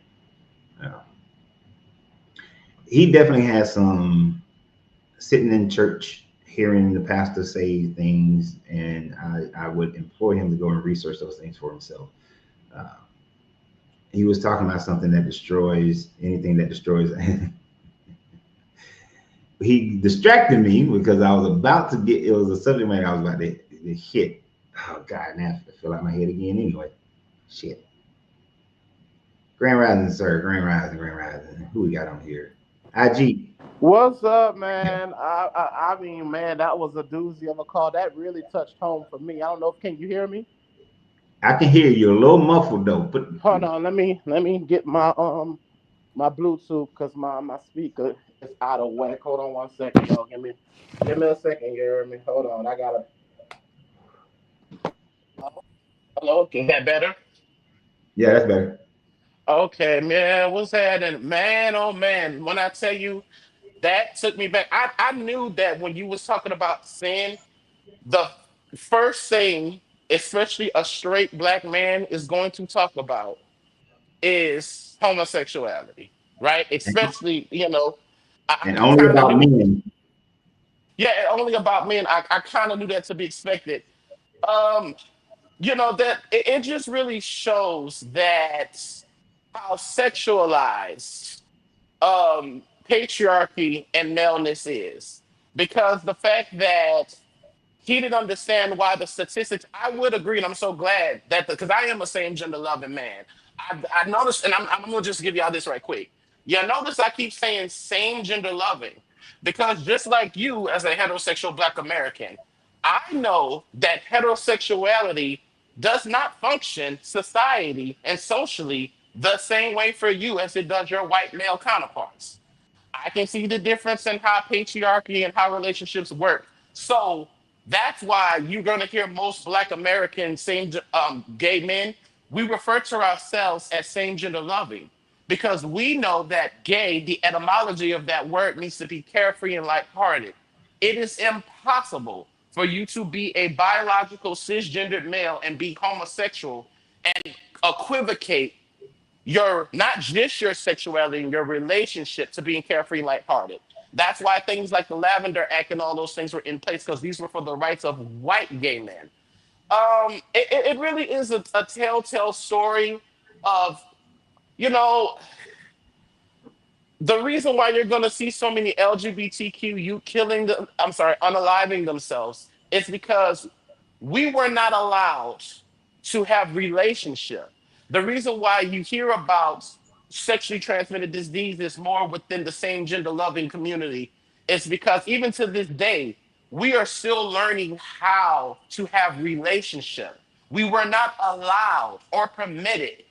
It's so interesting when people see two men holding hands, you see their dicks out. You know one thing I don't do, as much as I've seen you and your lovely wife together, I don't imagine how y'all having sex. Gay people do not look at heterosexuals and imagine who is having sex and how you're having sex. So I just want to speak to that right quick. Sin is sin when they pick and choose. I'm just, like hearing that stuff again for me kind of triggered me up a little bit. I ain't gonna hold you. And it's the very reason why I want to be left behind. And then we talk about the economics. You're right about Black gay men, but you know why the Black community suffers? It's for that very reason. If we're talking about we're losing men of the community, what you're going to do, you're going to cause the men who are same gender loving. This is why we leave the community. And Mhm. quiet is this kept. Straight Black men shouldn't talk because at the end of the day, we date out less outside of our race than straight Black men. Straight Black men date more outside of their race than gay people. So it's a funny thing when I hear Black people say, oh, being homosexual is a European intervention. But here I am with another brother, but you fucking Becky. And when you marry Becky and you divorce Becky, she's going to take that money and your mixed race kids and it's going to be funneled back into the white community. Oh, So interracial marriages is so interesting because it's always the Black men who have this rhetoric who often date outside their race. Meanwhile, while we have our Black gay love, you are deterring the economics of more income within the Black community by doing this. hold up. You Now are affect, yeah. we're at like 82, 86%.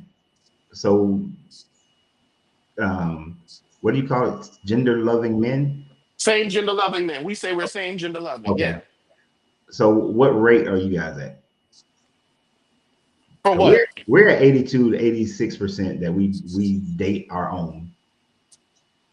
We not, I know they so recent. televise us dating Yeah. outside, but we are actually Uh-huh. dating at 82 to 86%. Right. So Right. where is same gender loving men, black men? What percentage are they at? I don't have, I will be honest with you. I don't have the exact raw numbers, Hmm. but based off of what I've seen, based off of what when I've talked to different type of people, more often than not, you're going to see more of same gender loving people with the people from their same nationality or race. Now, what does happen, I'm gonna be honest with you here, is that because of the scoring, especially like the caller and stuff like that, what often happens is that gay people are so turned off. We hear this so much. Oh, we black first, we black first. No, we're not. That does not exist. We are black first. Y'all, not you, heterosexual black people put our sexuality before our race. And they Hmm. forget that we have the same type of institutional struggles and stuff like that. So I would say though, based on living in the South, is that I've seen more black gay men with each other more than I have seen. I see more interracial Hmm. heterosexual couples than I do black gay couples. Yeah. Now, if we're going by sight, then you might be. It might be like that, especially because Mhm, the millennials and the younger generation they mhm. intermixing like a champ. But Yes. I just looked it up real quick. Mhm, Statistically, y'all are at 76%. Uh, mhm. Yeah, but now it's went up. Yeah. Mhm. the reality is that most black men actually date black women. True. So True. that whole concept that we're dating, all of us are dating outside our race, or the majority of us, is not true. Yeah, and But it's I just still see your point, though. yeah, it's just because it's unfortunate. But it's because you'll be more tolerant. What I see is that more black heterosexuals are more tolerant of interracial heteronormative couples than they are black, gay, lesbian, and trans people couples. And that's why I was saying you're forcing the numbers, you're depleting the numbers of how we can move of a community. And Hmm. then, yes, you're going to see more of us that be. You blinked out, IG. Okay, that's something happened with IG. But I will agree that we are losing that, like, to discriminate like that. Um, that is an economic power group that we do lose as a black community simply because of religious bullshit. Wait a minute, I ain't mean to do that. IG's mic went out. So, uh, Coach Ren fan Anton Hughes. Really? Anton, Anton, you're Yeah, live. hi. I'm a Coach Ren's fan. How are you, sir? I'm all right. Yeah, can you hear me? Yeah, I can hear you. It's a little low. Yeah. Hi. Thank you for bringing me on. You really put Coach Ren fan.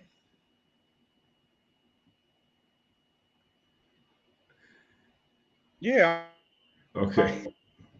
I'm a Coach Ren's fan. How are you? Can you see me? I can't see you no more. Where'd you go? No, I'm here. You're kind of delayed. Like, we can all see you. Okay. Anyway, I just wanted to ask you something. What would you do? Okay, what would you do if the rapture did happen today? Would you become a Christian? No, not at all. Um, well, and two I reasons. wouldn't either. I can't One, serve a God that I'm more uh moral than. yeah, that's one of the reasons why I wouldn't. I'm more moral than this God, and I wouldn't want to be in that heaven. I would definitely want to opt out. And then secondarily, you wouldn't be able to. I wouldn't accept that it's a rapture that happened, because you're going to have a lot of people who claim Christianity, but according to how Christianity is written and thought of, You're going to have a lot of people who will claim Christianity, but they're not going anywhere. They'll be left behind as well. Because remember, in the Bible, this Jesus character said that there were many who have done miracles in my name and who have called out my name, but I will not know them. So you're going to have a bunch of people who are claim Christian, but they're still here. So I'm gonna be like, well, we wouldn't even really know anyway. Sure It's probably some government shit or alien shit that happened. I'm looking for the aliens at that point. But I'm certainly not. There's absolutely nothing that can happen that will make me worship the God of the Bible. Even if that fucker showed up. Me neither. I still would worship. I would just as much as only thing that he could do to get me to worship him. Go ahead. Just as much as you would what? No, go ahead. I said the only thing that he could do, to get me to worship him is to give me the, what's it called? Oh God, what's it? The Mormon heaven, where it's a guy and a bunch of wives in his own planet. I give me a bunch of women that are way out of my league, like maybe Paris Hilton and them. But in our own freaking planet, Taylor Swift, we up there doing it for all eternity. That would make me worship him. I didn't have to see no other people up there but them. But if you was Mormon, you wouldn't be worshiping that God though, because you then become God. Yeah, I know. Yeah, that'd be good. Your wives go off and you start a whole new planet where you are the God of that planet. Good. But that sucks to be a black person. You don't turn white or nothing, do you? You have to be a servant or something in heaven, don't you? If you're a black Mormon. Oh, you do? Hell yeah. Well, in the old teachings of Mormonism, you thought black people were slaves. Yeah, in the original teachings of that's Mormonism, what I was thinking. The black person can only go to this heaven and be a servant to the white couple. The new teachings of Mormonism that's what I was thinking. Is that you get converted over to being white and you get you become white. I want to be a new Mormon. That's the only thing that would make me serve God is if he could let me be a new Mormon. But I'm not worshiping this guy. There's no way. Yeah. What were you saying before I accidentally cut you off? Yeah, because there's a delay between you and I right now. But I was saying that even if this guy proved himself, I would tell him off just as much as I'm doing right now. That I would say that you're immoral, you're narcissistic, and all this other bullshit. Now, at that moment, he might get mad. And if he is God, he can disintegrate me, he can wipe my mind and make me an automaton, whatever the hell he want to do. But as long as I have freedom of my own agency, I will tell this guy, what they call it, I will spill the tea or whatever, read him or whatever the terminology is nowadays. I cuss that, I'm putting my own terminology. I cuss that motherfucker out. I would too. He killed babies and shit. How can you excuse that? He told people not to sacrifice their sons, and then he sacrificed Jesus on the cross. That's a contradiction that no Christian ever wants to look at. He did the same stuff he told other people not to do. And then he expects people to serve him. He even tried to get Abraham to sacrifice his kid. Yeah. So this is I could never do it. So if the rapture happened, one, I'd be happy for some of these people to be gone. Two, me too. I was saying that on another podcast too, on Deconstruction Zone. It'd be heaven without all the Christians out on earth. It'd be more heaven than what they're experiencing in heaven. It ain't gonna be heaven. It ain't gonna be heaven. I thought about this morning. I went through a whole mind thought exercise. If all the Christians did leave, that's 2.6 billion people. Let's say all of them who profess it leave. So that's 2.6 billion people. Actually, the world will be thrown into chaos. To be honest, it'd be like Thanos with the snap. We'll be thrown into chaos. Thanos. I was just thinking about that when you said vaporize you. I was getting ready to say like Thanos did to Spider-Man. Yeah, we think it'll be great, but we're gonna go through a really hard time, and America is gonna get conquered. America would get conquered at that point. Yeah. Like, if you think about it, with I'm moving overseas to Hungary when I get enough money anyway. It's not gonna bother me. There's a terrible delay. So Move overseas where there's pretty women. we're gonna have to do this another time because this delay is throwing the conversation off. That's why we keep interrupting each other. So try to come back up a little bit later, okay?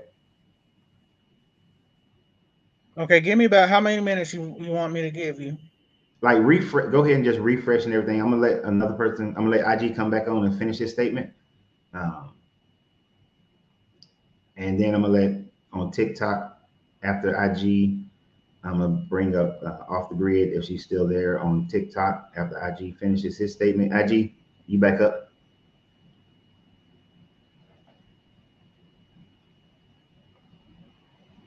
IG, unmute your mic, man. All right, there you go. What's happening? Yes, yes, yes, yes, yes. Can you hear me? Mm-hmm. Yes, yes. Appreciate you. Yeah, I had gotten a call and interrupted. I had to put my do not disturb. Yeah, man. This is why. I mean, if anything, people like the caller just confirms how sin is a man-made intervention. It's kind of interesting how we can come to the conclusion that man can make all these other laws and all these other codes according to their culture, and for some reason we can admit in doing that. But then when it comes to this book, we have divinity. It's like we want to pick and choose, but this is what it's the whole conundrum of why these people can't let it go because they truly do believe that their thoughts and their ideologies are deified. You know, Yeah. religion to me is like I keep saying it's human emotion in the deified. You know what I'm saying? Yeah. And then when it comes to sin, sin could be used. You know, so many things he was saying, like when it came down to the oh you're killing the Moabites and Canaanites. You know, the reason why I exist according to the Bible because the Israelites didn't kill anything Canaan and Moabite. You know, so you wouldn't have no gay people according to the Bible if Moses would have just went ahead and got rid of, I'm sorry, Joshua would have got rid of everything that's Canaan. You know what I'm saying? So when I hear that type of language, it's the same type of rhetoric that allows white people to see us as three-fifths of a person. And this is something to be said. You know, it makes me wonder, you know, when black people talk about reparations and reparative justice and they say they have this belief, how can you then say that you want reparative justice for the specific harm of you what happened? And when white people say that, well, that wasn't really this in context, that was a different time. When you if you are able to open up that book in the Old Testament and justify the slavery there, then no wonder karma has flipped back. And this is why we can't get the redress. Because we have so many of our Black American brothers and sisters who will open up that book and justify slavery, just as if the colonizers has justified the slavery. So we're playing in the same book of our own detriments. So sin is a consequence of that. You know, I don't believe in any sin. I believe in what you call harm. It's called harm. I don't do sin. It's called harm. So Mm-hmm. you know what I'm saying? So, you know, just it really is just because I said so, and this is what God said.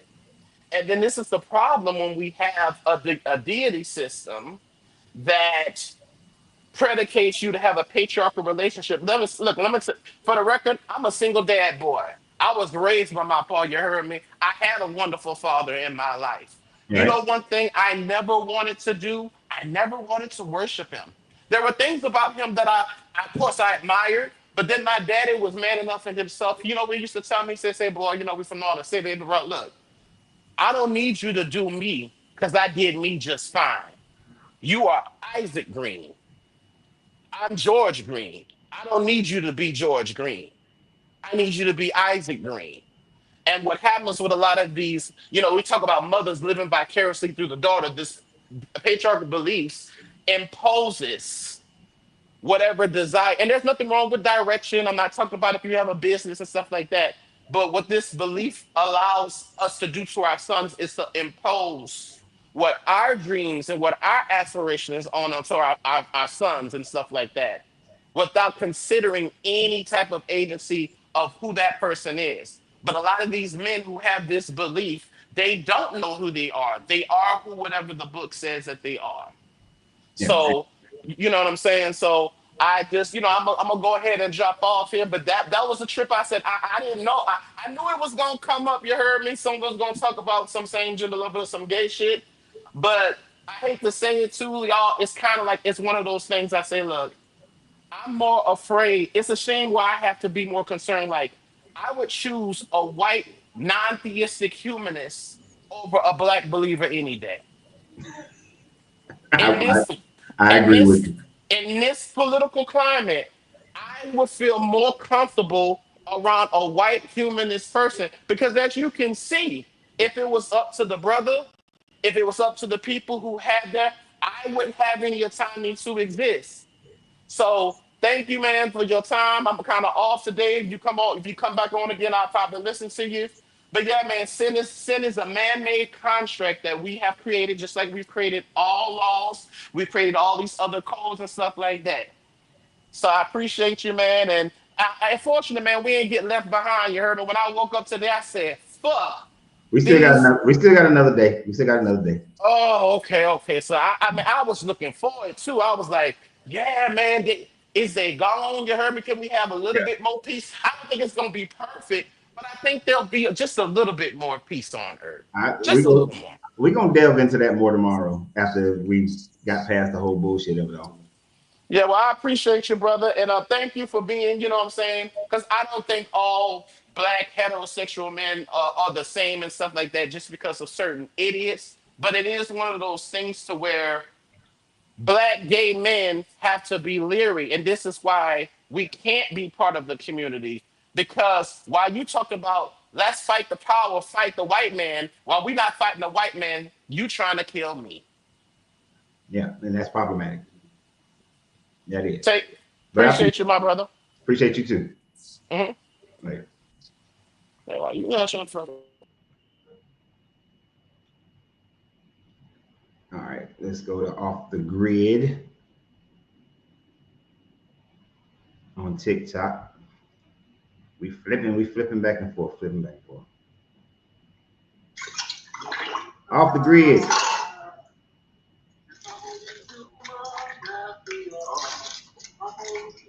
Off the grid family, peace. Hello, TikTok, off the grid.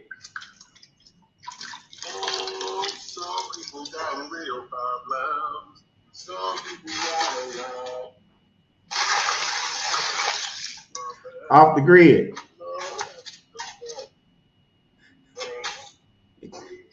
He's singing and doing something.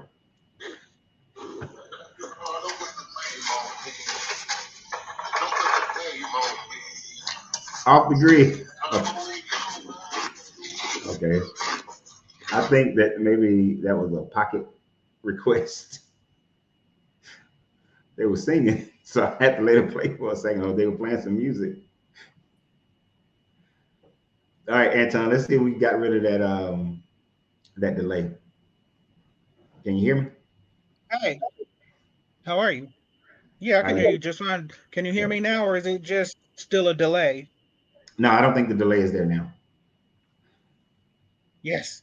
Okay, like I was saying, I'm moving overseas to Hungary anyway. Just like you were saying, most African Americans are moving out of the US. You said that you were going to. I'm moving overseas as soon as I get enough money. I'm starting my own company, and as soon as I get enough money to move, I'm moving out of America. I don't like it over here. I don't like Donald Trump or anything. Yeah, so like me and my wife have discussed it, and we put together our plan for there's certain business that we're gonna build first, and then after we build that business, we are going to be leaving this country. And you know, you're gonna have things that you like and dislike about every place that you go to, but there are far better places for black people to live in other than America. I don't see America as the greatest place to live. Yeah. One thing I like about America is that they finally gave gays voting. I mean, their marriage rights. It's about time they did that. Yeah, and you know the biggest holdup on that was because of what they believed in the Bible. And see, the Bible claims that to be a sin. One thing that people don't think about is that this is how sin is man-made. This is one of the examples of how sin is man-made. And let's look at one of the most famous cases, which would be Jack Johnson, or you can look at the Loves, where a black man with a white woman. Jack Johnson drove a white woman across state lines, and so he was imprisoned because of that. You had Really?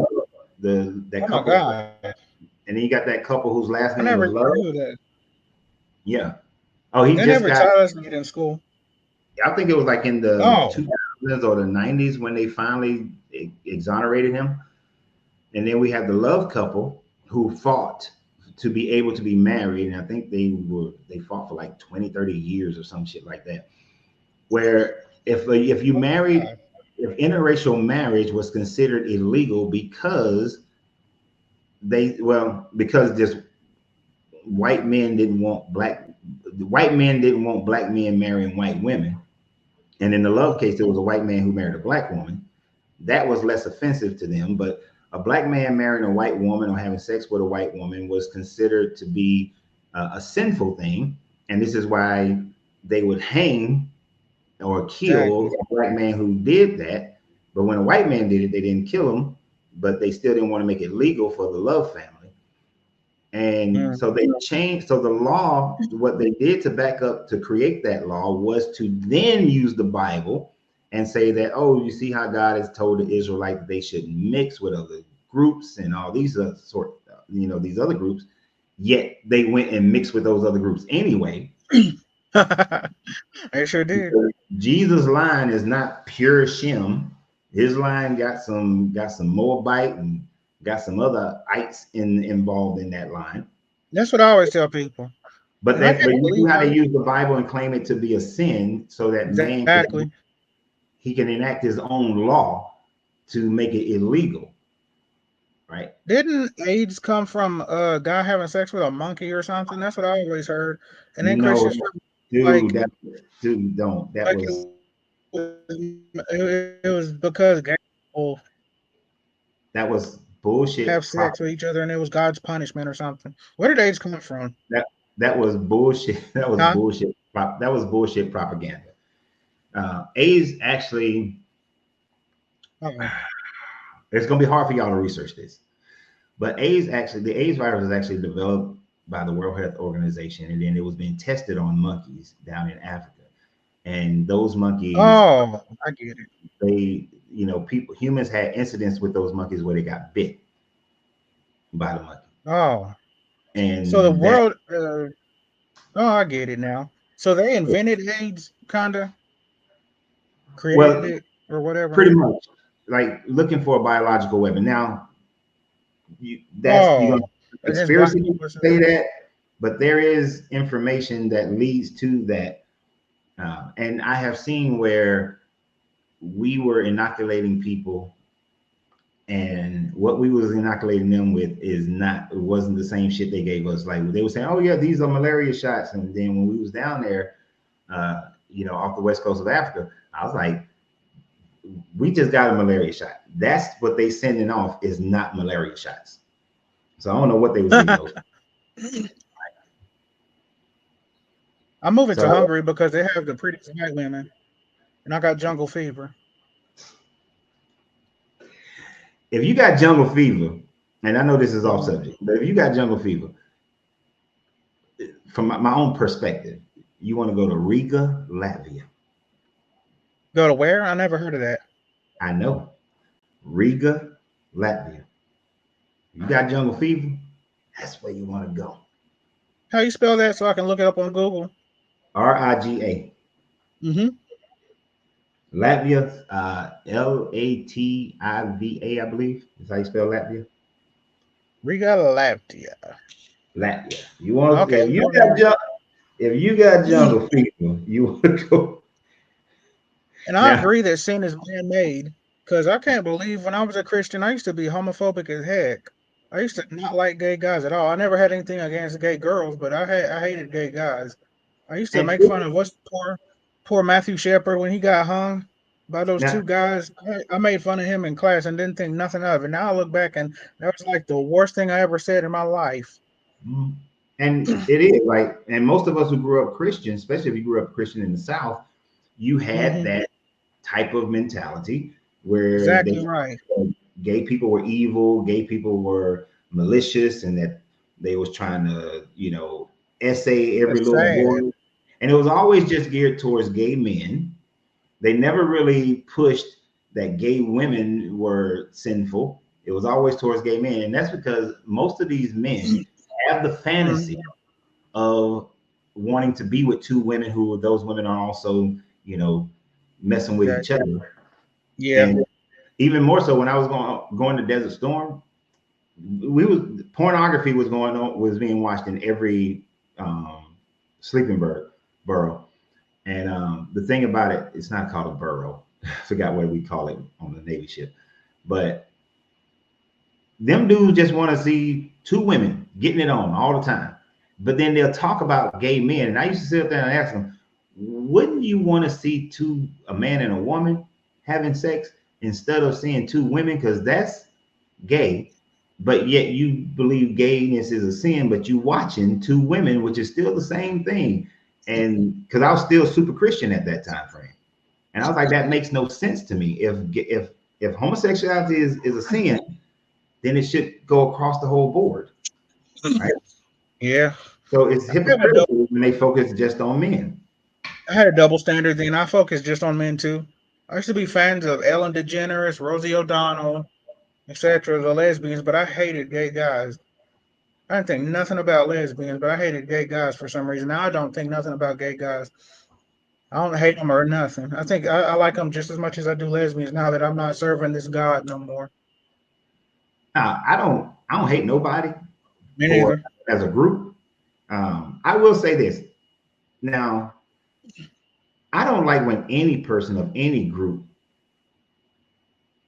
try to force their mindset on me. Christians, that's what I'm saying. We can well, this goes for LGBTQ, this goes for black community, go for white community, Asian, all these motherfuckers. Okay, if you are living your life and you're fighting for civil rights, I'm with you. But the moment you try to force, if I disagree with an aspect of your life and you're trying to force me to accept it, that's when I'm like, look, I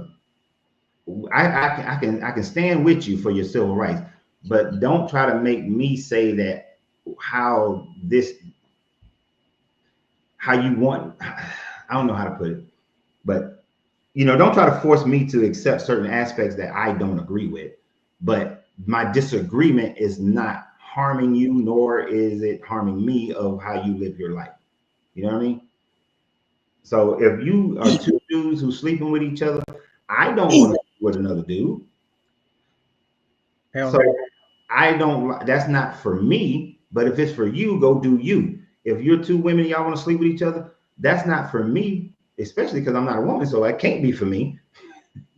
Y'all go do y'all. But you know what I'm saying? Don't try to force me to engage in the same actions or anything like that, or we're good. But when it comes to marriage, when it comes to civil protections, I'm with you.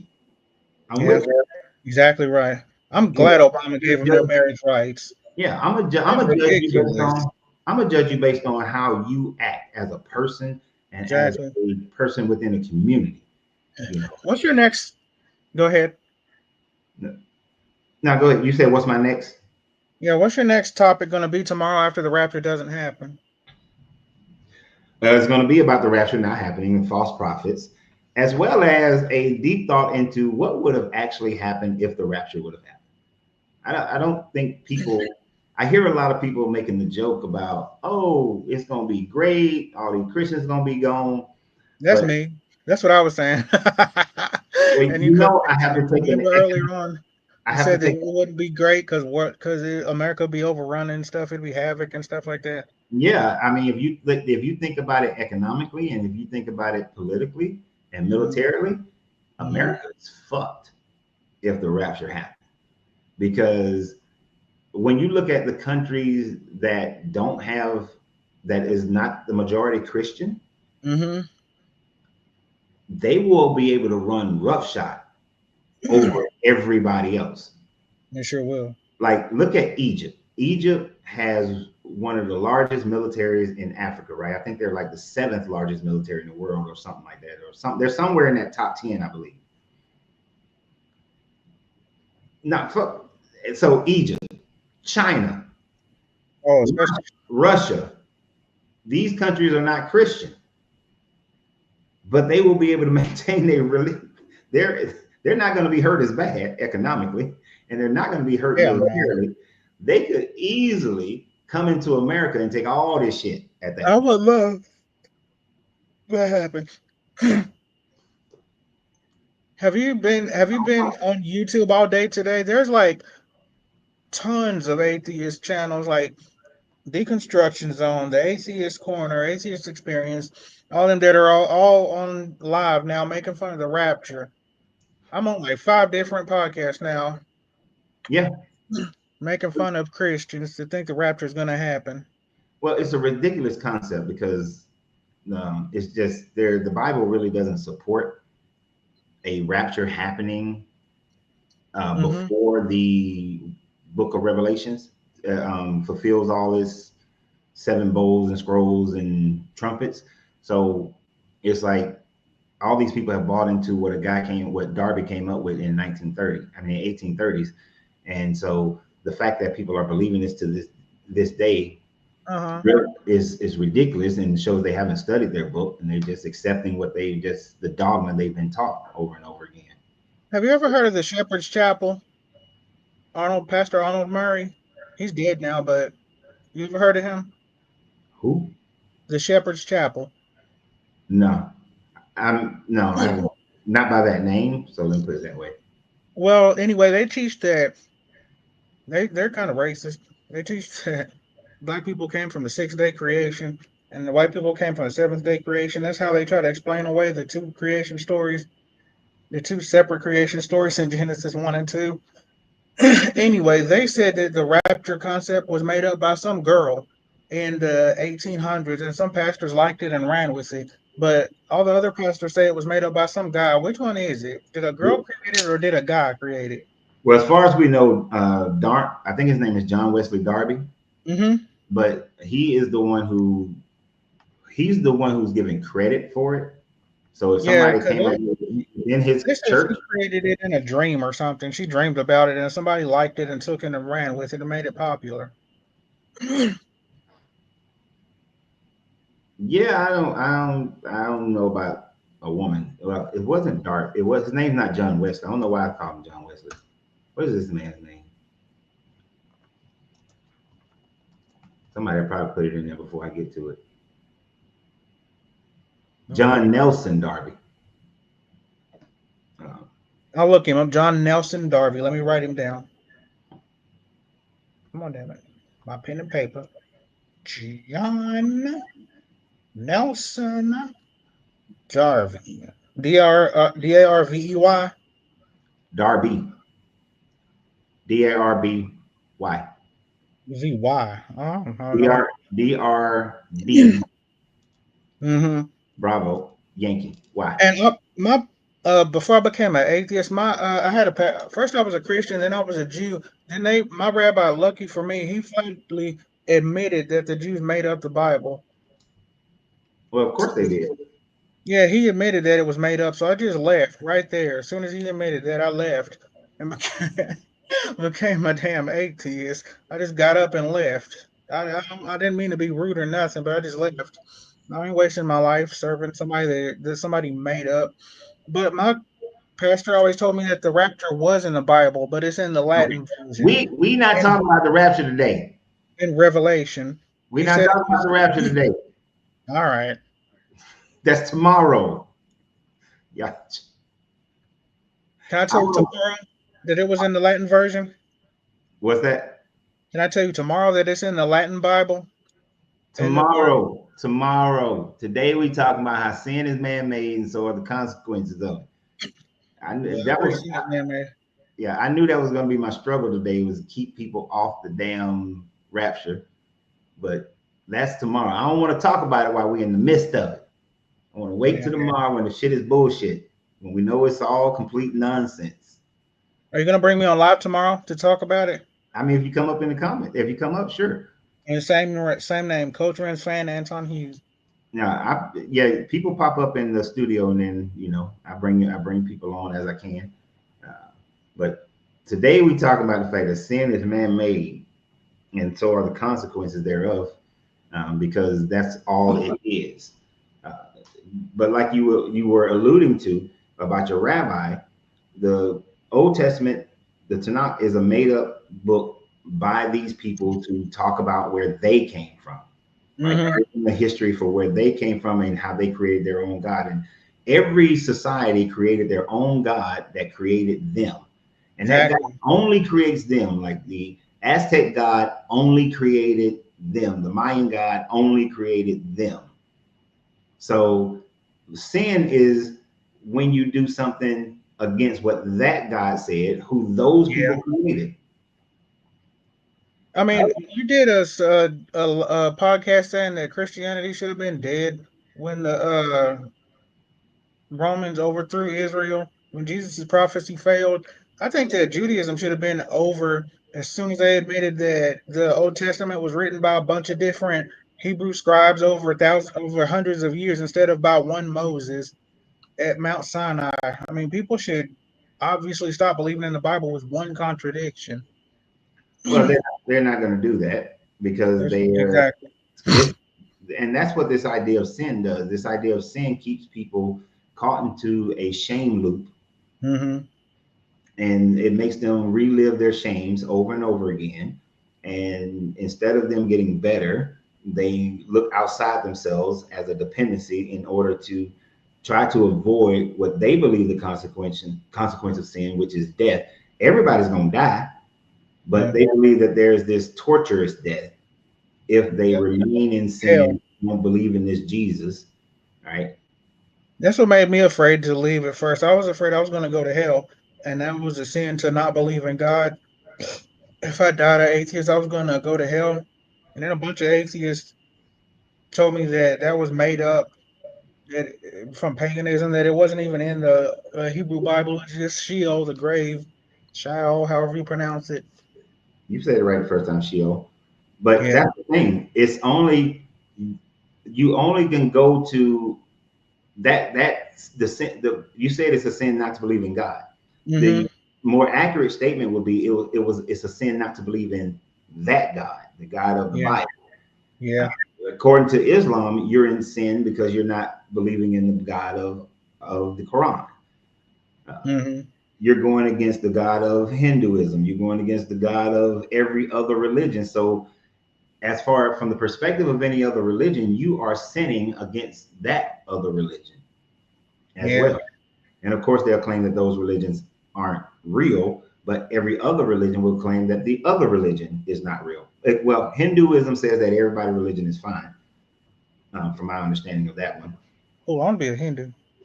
But a Hindu or a Mormon? We got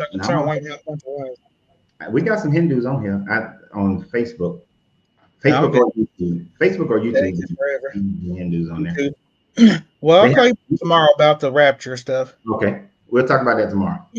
One last thing. What were you going to say before I cut you off? I don't know. You were saying it was when we were talking about Egypt. I was saying what color were they? Because they weren't white. Because Cleopatra was white, but she was only. I wasn't saying nothing about the color of Cleopatra. She conquered Egypt, and they didn't let white people become pharaoh. She just conquered, and that's why everybody thought she was black. She didn't conquer Egypt. Egypt was being ruled by her daddy, granddaddy. She was a Ptolemy. One of them did. She was a Ptolemy. She just inherited Egypt. Oh, because she wasn't the same color that King Khufu was. No, she was half Greek. Oh, okay. Well, that's all for today. Thank you very much, sir. I appreciate you. Bye. I'll talk to you tomorrow about the rapture. Talk to you tomorrow. Bye.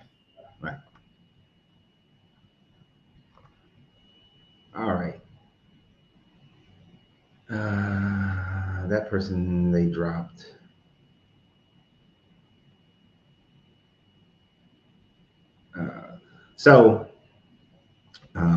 Shameful promotion. Remember, we are having our meetup here in San Antonio, October 31st through November 2nd. Go to the YouTube video at Coach Rans 33.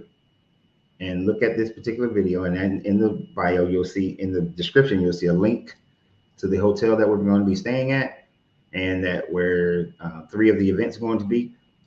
They provide breakfast and breakfast and dinner. So we're meeting October 31st through November 2nd. And because of Sherry, we're going to go to the Latin dance bar on one of the nights. Or, well, she did say she liked line dancing. I don't know where the line dancing be happening, so I don't know what I said. I can imagine where that would be. But make sure you go ahead and reserve your room. We need about 7 more rooms to be reserved before the end of this month, before the 29th. I need 7 more rooms reserved. So reserve your room. It's going to ask for your credit card, but you don't have to. It's not going to charge you right now. So go ahead and reserve your space. Go ahead and reserve your space. We're gonna have a good old time here in San Antonio. So back to the subject. Of sin is man-made. I knew I was gonna be on the struggle bus keeping people on subject matter today, but it's all right. It's all right. We're gonna be just fine. I've been trying to remember. There was a point that I was gonna make with the other guy was on. I've been trying to get it back in my head because he said that everything that's meant to if anything destroys anything, I can't remember what it was. I'm gonna remember it after I've gotten off here. That's when I'm gonna remember. But Jackie says he doesn't believe in pagan gods, right? And that's fine.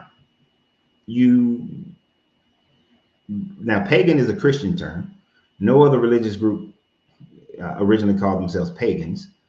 That's a Christian term of just in the same way that, and some groups have rearranged that word to make it a positive thing for them. Just like Christian actually originally was a derogatory term towards those who believed in what they believed they were following Jesus. But nobody else calls themselves pagan. But Yahweh to somebody else is a pagan deity as well. So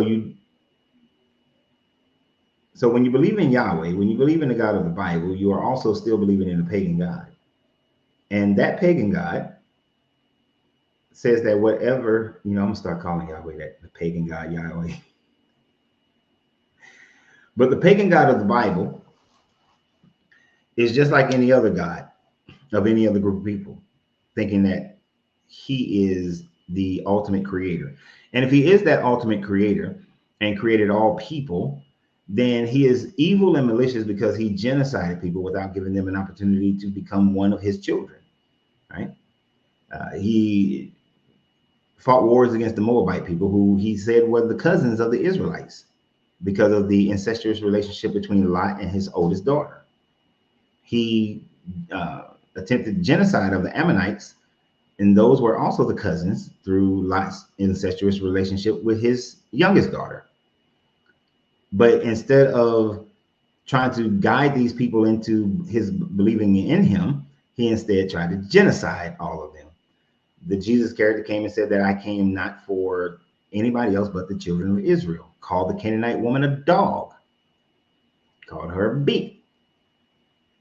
Because, showing his ethnocentrism, or what we would call today racism, by calling that woman a dog and saying that she should not, that he shouldn't heal her daughter because she was a dog. And it's only when that woman submitted herself to say that, you know what, you're right, I'm a dog, that he then decided, okay, good little puppy, I'll go ahead and heal your daughter.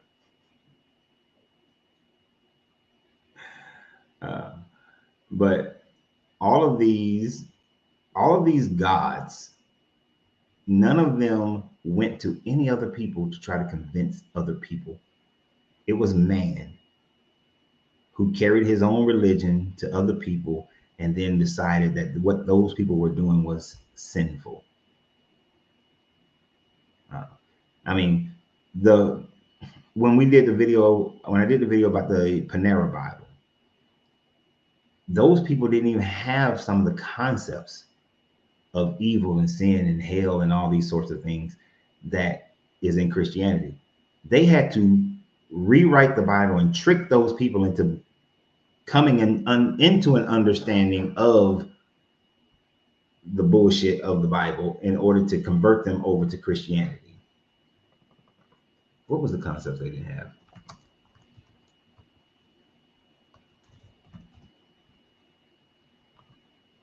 Panari. I said Panera. Get some Panera bread. The Panari people.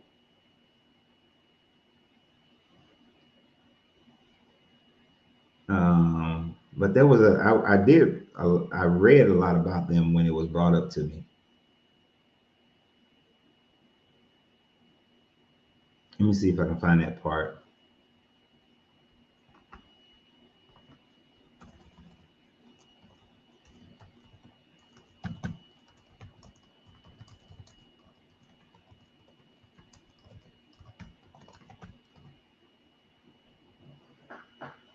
Let me look real quick here. All right, so the Panari tribe of Venezuela did not have the Christian concept of sin, guilt, punishment, or redemption. So because they didn't have, so understand, they didn't have a concept of sin. The absence of Panari society was observed by anthropologists as non-competitive and egalitarian, with strong tradition of communal harmony. Anthropologist Paul Haney, who lived with the tribe for 5 years, reported only a single crime and no punishment, suggesting the need for concepts like guilt or wrongdoing is Western sense. Imagine living in a society for 5 years, there is only one crime. And even with that one crime, there is no punishment. That they didn't have a concept of sin. This is why I was saving the Panari for like around this time frame. They didn't have a concept of sin, which demonstrates that's one of the demonstrations of how sin is a man-made thing. The Christian missionaries had to change what the Bible says, what they believe their Bible says, and recreate a new Bible in order to create an idea of sin with them. So what they did was they told the Panari people that they are the ones who crucified Jesus and introduced sin and guilt to them for crucifying Jesus, and that they need Jesus now to redeem themselves. If that is not a hell of an example of how sin is man-made, then you just have to turn your mind off. You just have to say, well, I'm just not even going to think for myself. I'm going to go ahead and go with the bullshit. Because they had to claim that they were the ones who killed Jesus to create like a sense of blame and guilt, and that they deserve a divine punishment.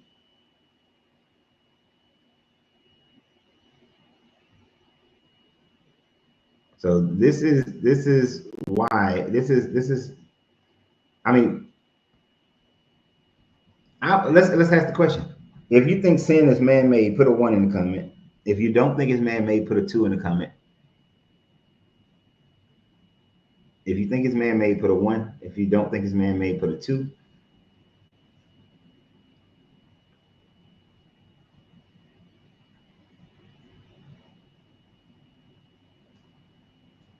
While I bring Sherry up on Tickety Talk. Sherry. No, that was an accident. I'm sorry. But hi, how you doing? I'm doing all right. How are you? I'm fine. Good. So I see you said you made your reservations, right? Yes, sir, I did. All right. But you said, so the Latin dancing ain't your thing, right? You saying some line dancing? Yeah, Zydeco or something. Oh, hell no. Not the Zydeco. At least old school. Okay, I know some old school spots. I'm sure that there's some line dancing. I know they're gonna have them freaking fans. So I got my fans. Okay, it's a couple of spots. It's a couple. I got to figure out which one is the best spot for Friday and which one is the best spot for Saturday, so that there's a choice. They're a little holish in the wall. Well, one of them not really, but one of them is. So, well, no, they remodeled that one. So I don't know what it looks like remodeled, but we're gonna figure it out. Okay. All right, we're gonna figure it out. You know, I'm gonna put my dancing knees on, so so we can all get out there. All right. All right. I know you mean to come up, so I ain't gonna hold you. Appreciate you. All right. All right. All right. Bye. Bye. Yep. My knees gonna be swole because Sheridan. Look at, she started playing a little music, a little 1970s.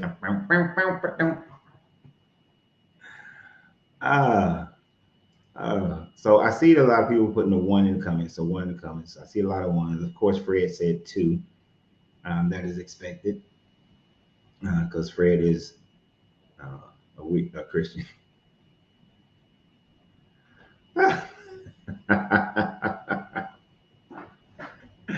I laugh because Fred said, I see you in San Antonio to take the show. This is Fred Adams, so let me make sure it's not talking about Fred Jones.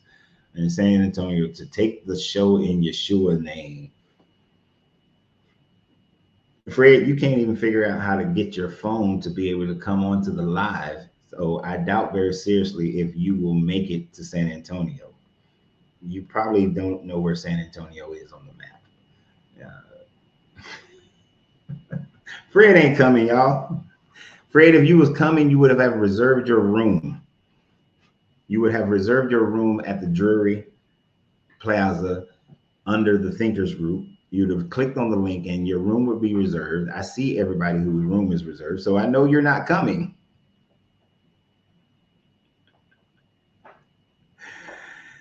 Oh, so wouldn't that, wait a minute, wait. Fred said he coming to San Antonio.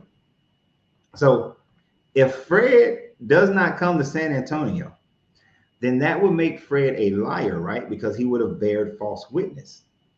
So now, Fred, you have to come to San Antonio because otherwise you will be a bearer of false witness. And then therefore, according to your book, you will be a sinner because you intentionally lied. You intentionally lied. Oh, see, now you're talking about, I don't need to. Nope, you said that you will see me in San Antonio. No, this is not I don't need it. But you know what? Your badass English. I see you in San Antonio to take the show in Yeshua's name. Since that's what I was talking about, I'm taking that as you saying that you're gonna be in San Antonio. So you lied. You will be made to be a liar. When I shoot some videos while we're all together, and I will be like, and Fred is not here, y'all. Is Fred here, y'all? Fred ain't here. So Fred's a liar. And I mean, that is just a great version of, and see, that's Christianity. Hypocritical. The people become hypocritical, and they use this Bible in order to justify their sins. It's amazing how, like I saw this video when this woman talking about, yes, me and my husband, we're waiting on the rapture. We took the kids out of school. We called into our job. Why they call into their job? Why didn't they just quit their job? And we're just sitting here waiting on the rapture. And I don't want to be on the toilet because, that's kind of embarrassing. But, we're waiting on the rapture and all this kind of stuff. And she made the comment, oh, and y'all can stay here and keep doing your sins. Y'all like this book because it allows y'all to sin.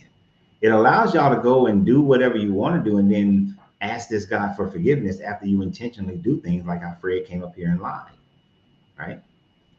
And Red, if you're in Houston, then you come on up, man, and reserve your room. But for the people who are this type of local, because Houston is only like 2.5 hours, if you're just coming for one day or for just for a certain amount of time, if you let us know, then, well, you need to let us know so that you can get up into the hotel when we have up to the top floors of the hotel for when you come. Yes, Debbie, we know you made other plans. You ain't got to keep rubbing it in our face. But these they like to make, because think about it, every Christian loves to do their sin, and then they go back and oh Lord, forgive me, just help take this away from me, Lord, please take it away from me, but if it be your will, Lord, because Paul had a thorn in his side, and you said that your grace is sufficient, and which actually means your grace is sufficient to get rid of it. But please just take this sin away from me, Lord. Please, please, please, please, oh please. And then you go back out the next week and you do the same goddamn thing. And then you're, please, Lord, please, please. I know I drank too much alcohol, Lord, please, please. Oh, I know I had sex with that person who's not my wife. Or, please, Lord, take it away from me. I know I slapped fire at that person. And then you do the same thing over and over again, constantly. It is Christians who want to sin. They want to go against what their Bible is telling them, which is the only thing that is sin, is if you believe in this bullshit. So sin is something you believe. It is not something that is real. Now, are there things that we have come to a moral standpoint that we say we should not do? We should not take away someone's agency. We should not murder anyone. We should not essay anyone. We shouldn't do harm to children. Yes, those are things that we say as a collective group that the overwhelming majority of people are in agreement with, and that's fine. That is our subjective morality. That is our group consciousness. But it still doesn't work. Look, this is my wife, because I said that Fred coming, so she's like, oh, damn.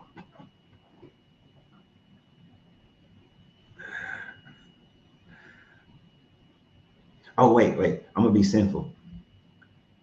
Oh, Sean, you saying hey to my wife? So I'm going to be jealous. Don't be saying hey to my wife, man. What you saying hey to my wife? No, I just playing. I'll just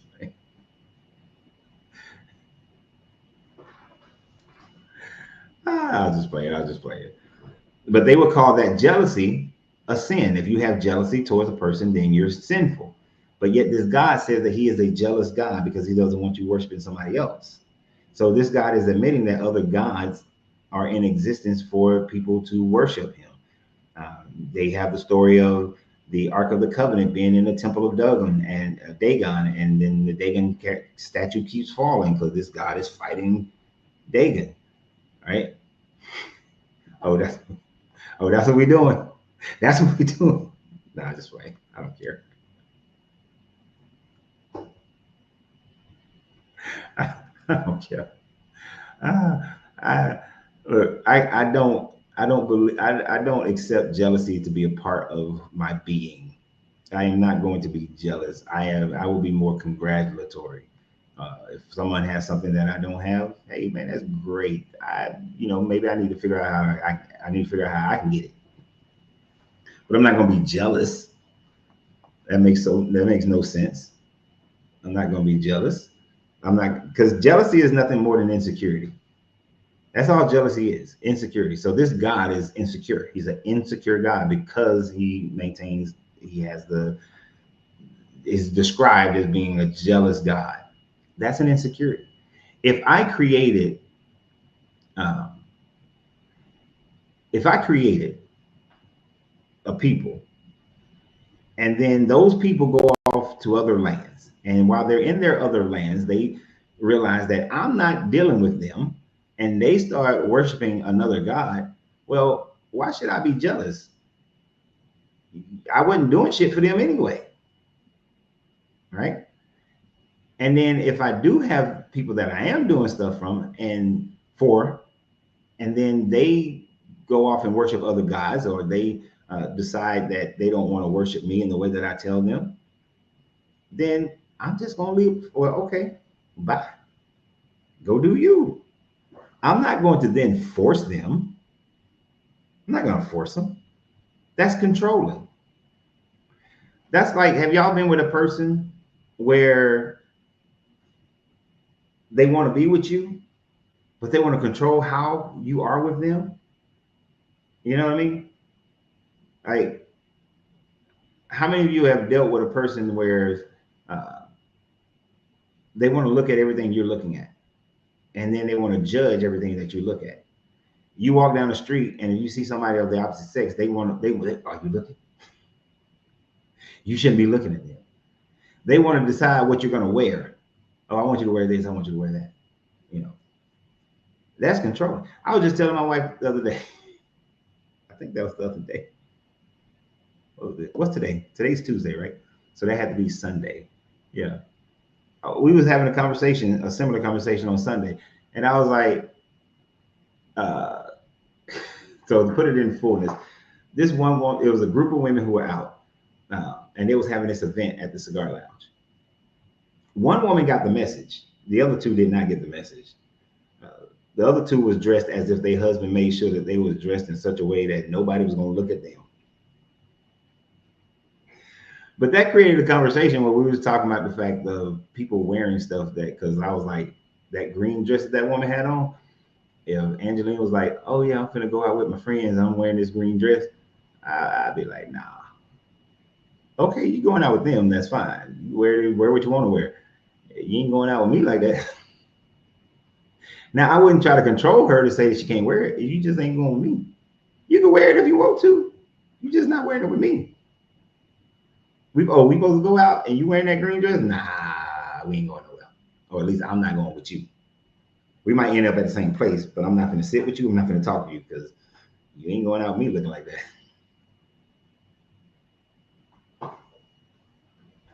I ain't going to control her. Wear what you want to wear. But I know what I'm going to do.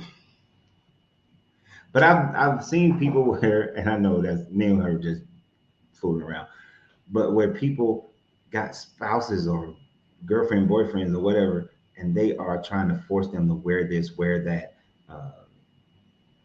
go here, go there. These people can be your friends. These people can't be your friend. And that's how this God is, right? This God is like, you can't talk to these people. You can't go over here. You can't go over there. And if you do, I'm going to put you in slavery. If you do, I'm going to allow these people to come in and conquer you, you know, so you better do what I tell you to do and live how I tell you to live. Because if you don't, then my insecurity is going to come up and you're going to worship somebody else. And then instead of me just going about my business and creating brand new people, you know, I'm going to kill you, or I'm going to decimate you, or send diseases towards you, or some other bullshit, because I have my insecurities. And then these people develop that into their ideas of sin. That, oh, this is sin. If we go against this God, then that's a sin, and then he's going to punish us. This God said that when we conquered Jericho and we killed all the people and killed everything that had breath, that all the gold and silver is for him. But this one man took it, so we're going to kill his whole damn family. You know, because this God is insecure. So it was sinful to take this gold and silver, because this God said it was for him. What does God need with gold and silver? Why would a God need gold and silver? That never made sense to me. That a God needs gold and silver. Sounds very man-made. I was in that relationship before. Yeah. I was in one of those relationships. It wasn't working that way, because they was like, oh, I want you to wear this. No. Oh, you can only wear these shoes in this situation. No, if they're mine, I'm gonna wear whatever the hell I want to wear. Like, you can't buy me a gift and give me stipulations. Who do you think I am? 3? These your school shoes. That means you wear them to school, but then when you get home, you take them off. These your play shoes. I'm gonna wear what I want to wear when I want to wear it.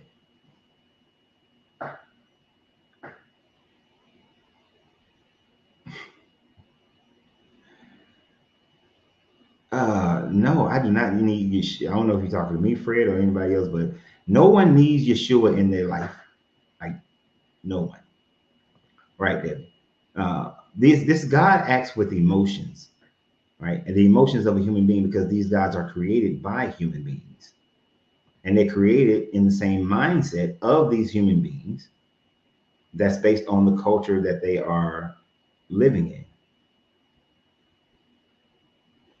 Right? So that is why you wearing mixed linen is a sin. because it became a sin for those people in that culture. Because of their culture say, well, you shouldn't wear mixed linen.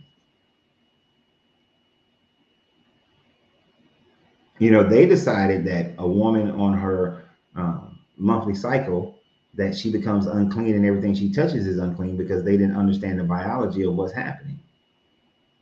So they decided that it was some type of bullshit. And now if you touch something that she touched on, or she gives you something, or you touch her, now you sin. So now you're unclean. So now you got to go kill some animals, spill some more blood in order to cleanse yourself from that sin. It's idiotic. It's idiotic.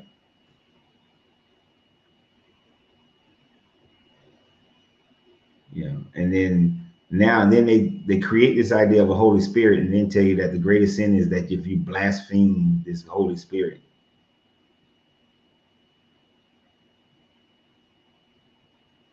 Oh, Carlos, he thinks that the reverse psychology is going to work. This man seems to have a personal vendetta with the God he doesn't believe in. So much emotional investment towards a fake God.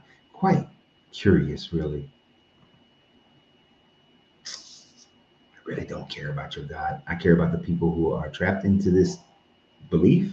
I care about the people who are in their process of walking away from this belief. I care about the people who have been let me get this right. Believing that how they want to live their life that doesn't affect anyone else, that person should be ashamed of that. Yep, a woman gives life, so she's unclean.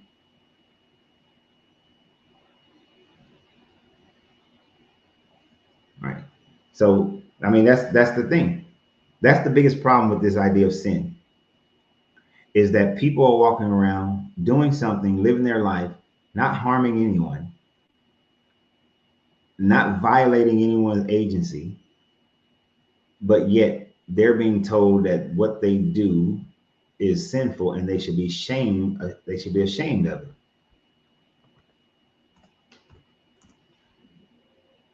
And that just that's psychological trauma that you're putting on people when you do that, when they force that their ideology on them.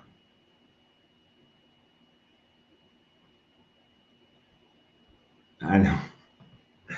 Oh, why was Jesus walking around with that dude who was he did have a linen cloth on, I think. Where let me see. Where was that? I still got marked up, so it should be easy to find it.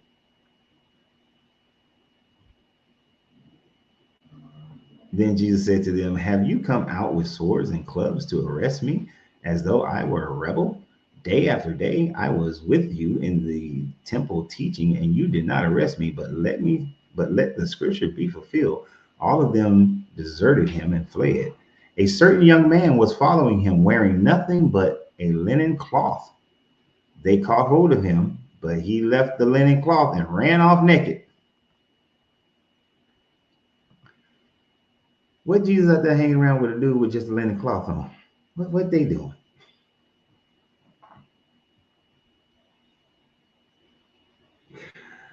What were they out there doing? Exactly, Julio. Sin is man-made because the Bible is written by man, and your God was created by man. Exactly. This God is created by just men. And that's why the sins are, if you look at almost every law of the Bible, it is predicated on the culture at any of those time frames that those parts were being written.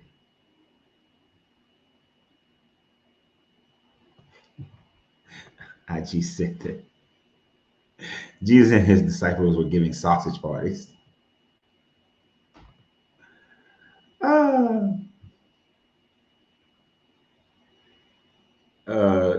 Divine One said they were praying and laying hands. You might have been doing more than laying. Because you must be thinly clothed with that. Even that little cloth must be thin if you They grabbed him by the cloth and he ran off butt booty ass naked into the wilderness as the moonlight shimmered off his backside. He dove into the waters and emerged glistening and dripping with the water. Jesus looked upon him and laid hands and showed his love to him.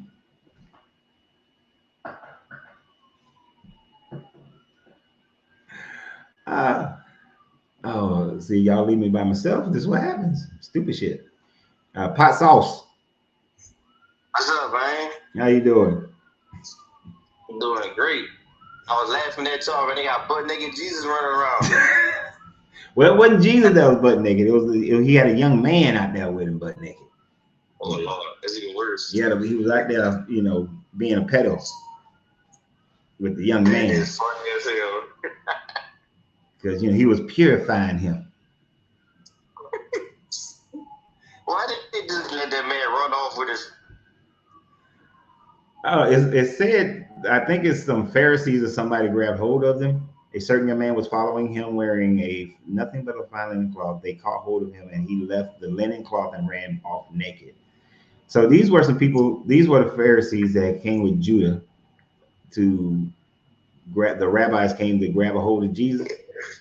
And the young man who was following Jesus, they tried to grab a hold of him too, but that young man, he was only wearing some linen cloth, and the linen cloth came out when he was running away. You know, I guess when Judah rolled up on him in the wilderness, in the woods, you know, he was purifying. He barely made it out. Yeah, he barely got, he barely escaped. You know, and I don't know if you ever ran butt naked. That is not a comfortable run. Shit just flapping off over. Oh no, not with them jingle bells, man. Not with them jingle bells. That is not gonna work. Not a comfortable run. Do the helicopter move on the accident, I guess.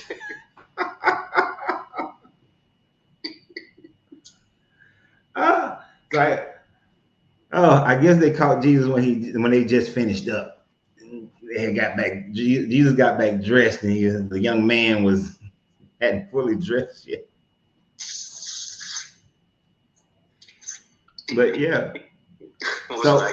So according to the Bible, then if you go out into the wilderness, go out somewhere, and you with a young man with just a little loincloth on, then that's not sinful because Jesus did it. You know, if he do it, it's all good. Yeah, whatever Jesus do is good. Flip tables, good. Call a Canaanite woman a bitch, good. You're good to go. Yeah, no problems. Whip some people, you're good.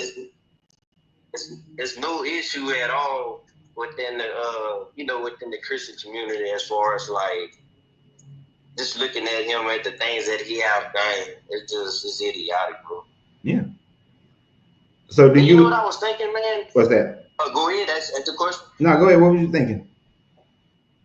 I was thinking whenever on the topic of what you got your topic on the top, I still tied this topic in with the other session that you had did last week. Whenever you were saying, I just remember the last part where you were saying that like God has like no empathy or whatever, and I still think that it ties into the same thing. Like you have to empathize or have some type of empathy within us just being humans. You know what I'm saying? A lot of things that's in the Bible has no empathy. It just raw. Is if you don't do this, I'm gonna kill you. Yep. I'm gonna present you with a situation. If y'all ain't messing with it, you dead. Straight up. It's nothing else. It's just this cold person that just, if you're not, in agreement with what I got going on, like, and I'm pretty sure that's probably how he done racked up, like, buku people that then died on the Old Testament versus this new guy in the New Testament. He didn't change the game. You know what I'm saying? Yeah, and it does correlate with the previous conversation because, like you were saying, because this guy goes out and he does nothing to try to demonstrate himself to other people. Instead, he just genocides them or allows them to be thrown into slavery. Um, and even in the New Testament, the Jesus character is only about the Israelites. He could care less about everybody else because he puts them ahead of everyone else. Even when the whole judgment thing, he's saying that these 12 disciples are going to sit in judgment thrones and judge the 12 tribes of Israel. And Jesus only says he's going to judge the 12 tribes of Israel. It doesn't say it's going to judge everybody else in the world, just the 12 tribes. So it's really Paul and John of Patmos that is saying that there's this multitude and the whole world and all the nations. But the Jesus speech doesn't give two shits about the rest of the world. Yeah, that's what I was viewing too. Whenever I had rethought on it, it was like whenever you do read it.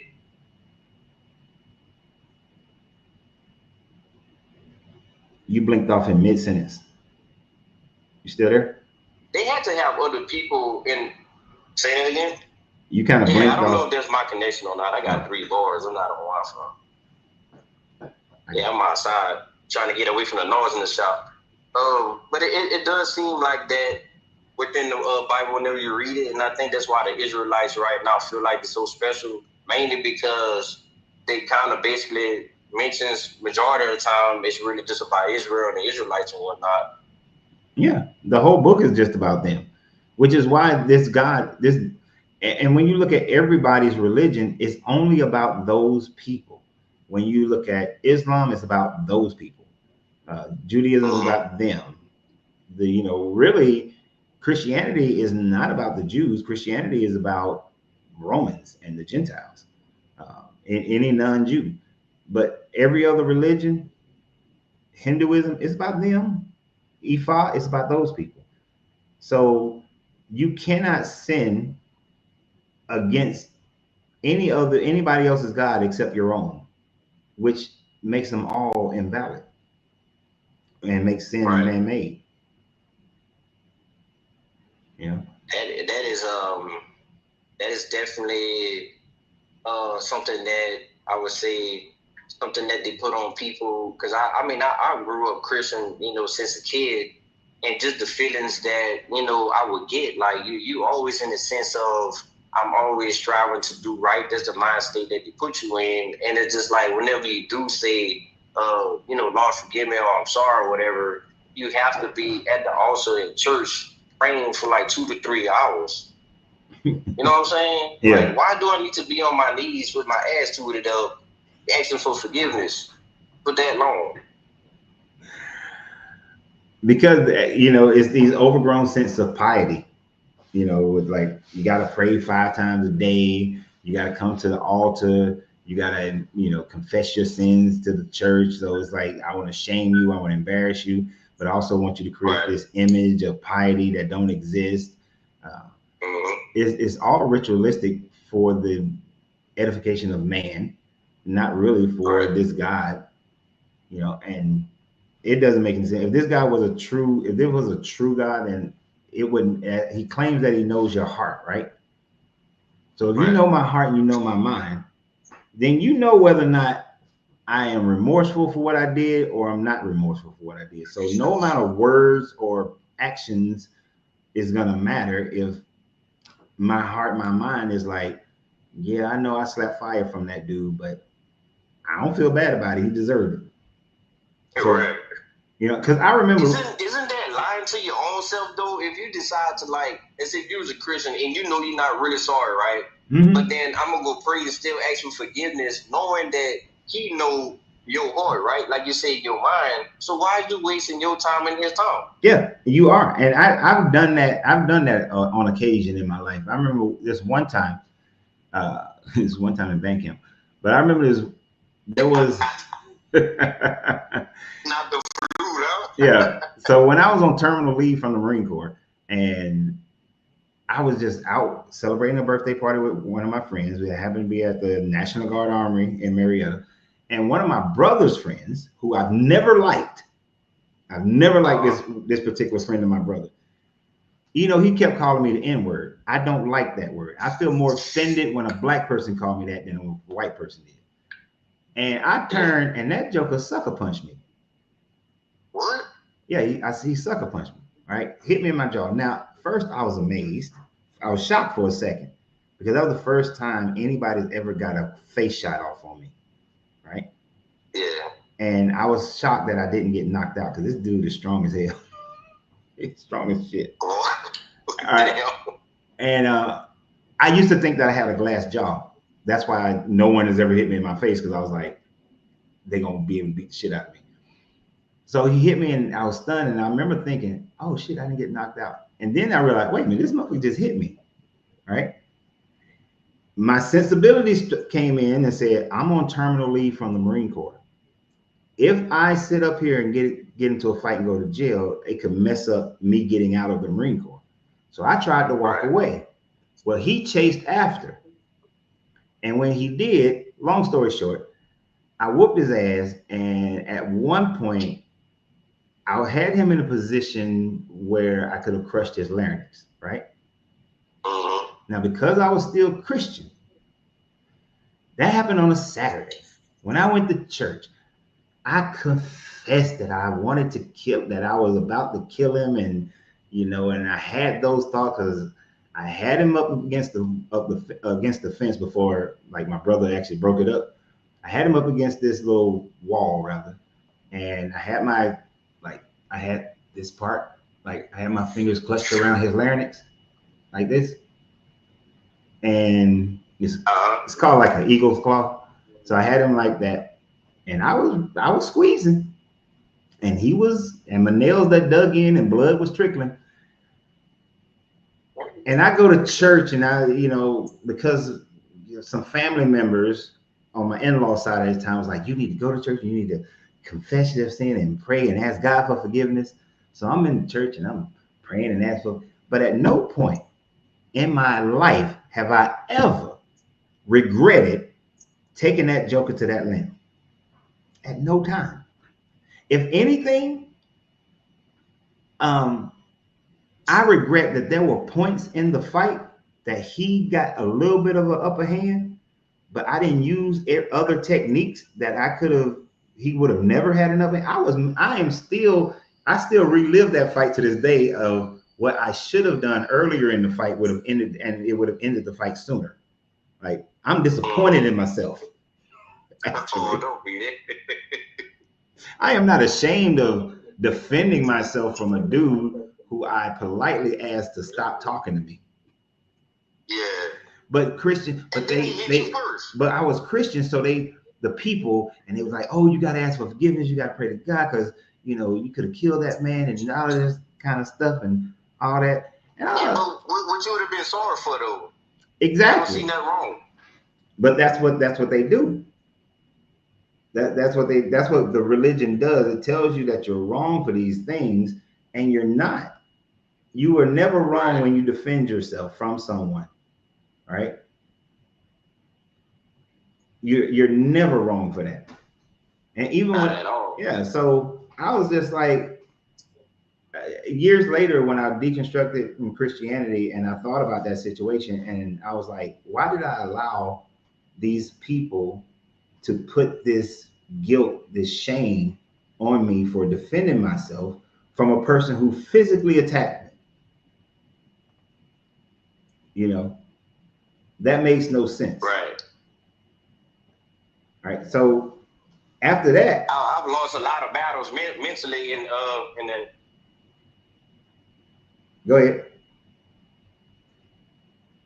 Yeah, I was saying I lost a lot of battles within the same being in you know, in the religion that I was in. It's just like you give grace to certain situations that you normally wouldn't give grace to, but you have that sense of, I need to turn the other cheek. You know what I'm saying? Yeah. And plus, you don't want to feel like you're in the wrong. So it's just like, hey, look, I'm a Christian, I shouldn't be acting like that. But then you don't have to be a Christian to act civilized neither.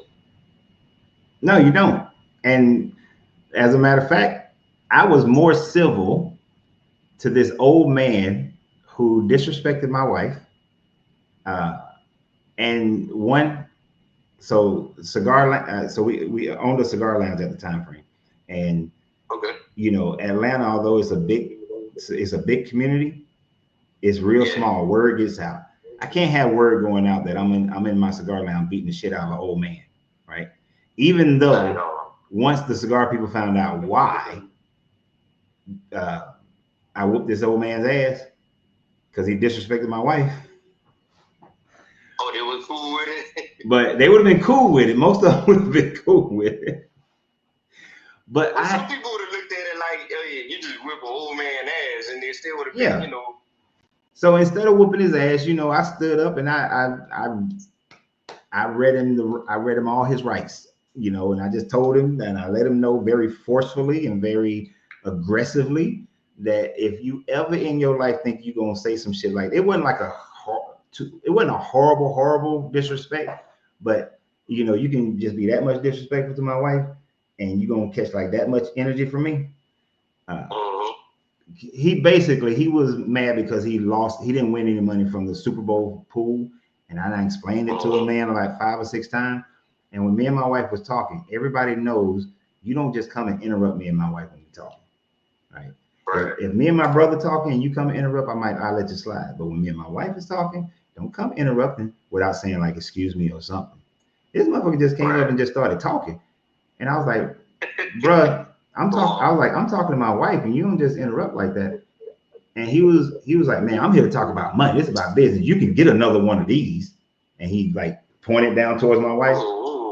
Man, I stood up and I was like, motherfucker. I don't know how hard it was for you to not have no reflex right quick. I don't know how you did that. I got up, he backed up. You know, my wife called it the knife hand. It went straight out at him. Now she thinks that the other dudes in the lounge, like Ghost them, they was there to pull me back. No, Ghost them was like, okay, if we throwing that, we finna throw that. That poor man would have been the ICU. But you know, I had to pull, but because, like you say, civil, people who don't believe, at that point in time, I'm not a believer in the Bible, but I have enough in me to say, this is an old man. I'm inside my business. It's Super Bowl Sunday. There's 20, 30, well, a lot of people had left by that time frame. So it was still about good 10, 15 people still there. I can't, you know, you can't do it. That ain't the time. You got to have some stability within yourself and everything, some controls within yourself. You know, a Christian, now if I was Christian, that situation, I would then have to go and say, oh, I had anger towards this old man. I wanted to kill him in my heart.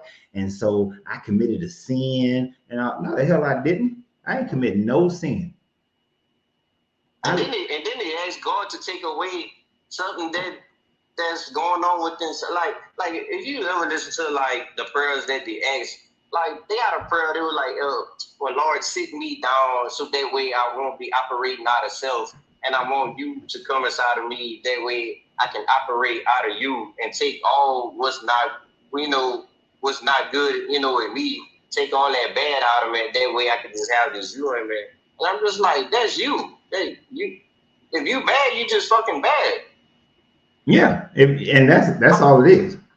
You have decided that you want to do things that goes against your own morals and the general consensus of morality, and you just decide you want to do that. It ain't no God. When I know some dudes. This is gonna sound so wrong, okay?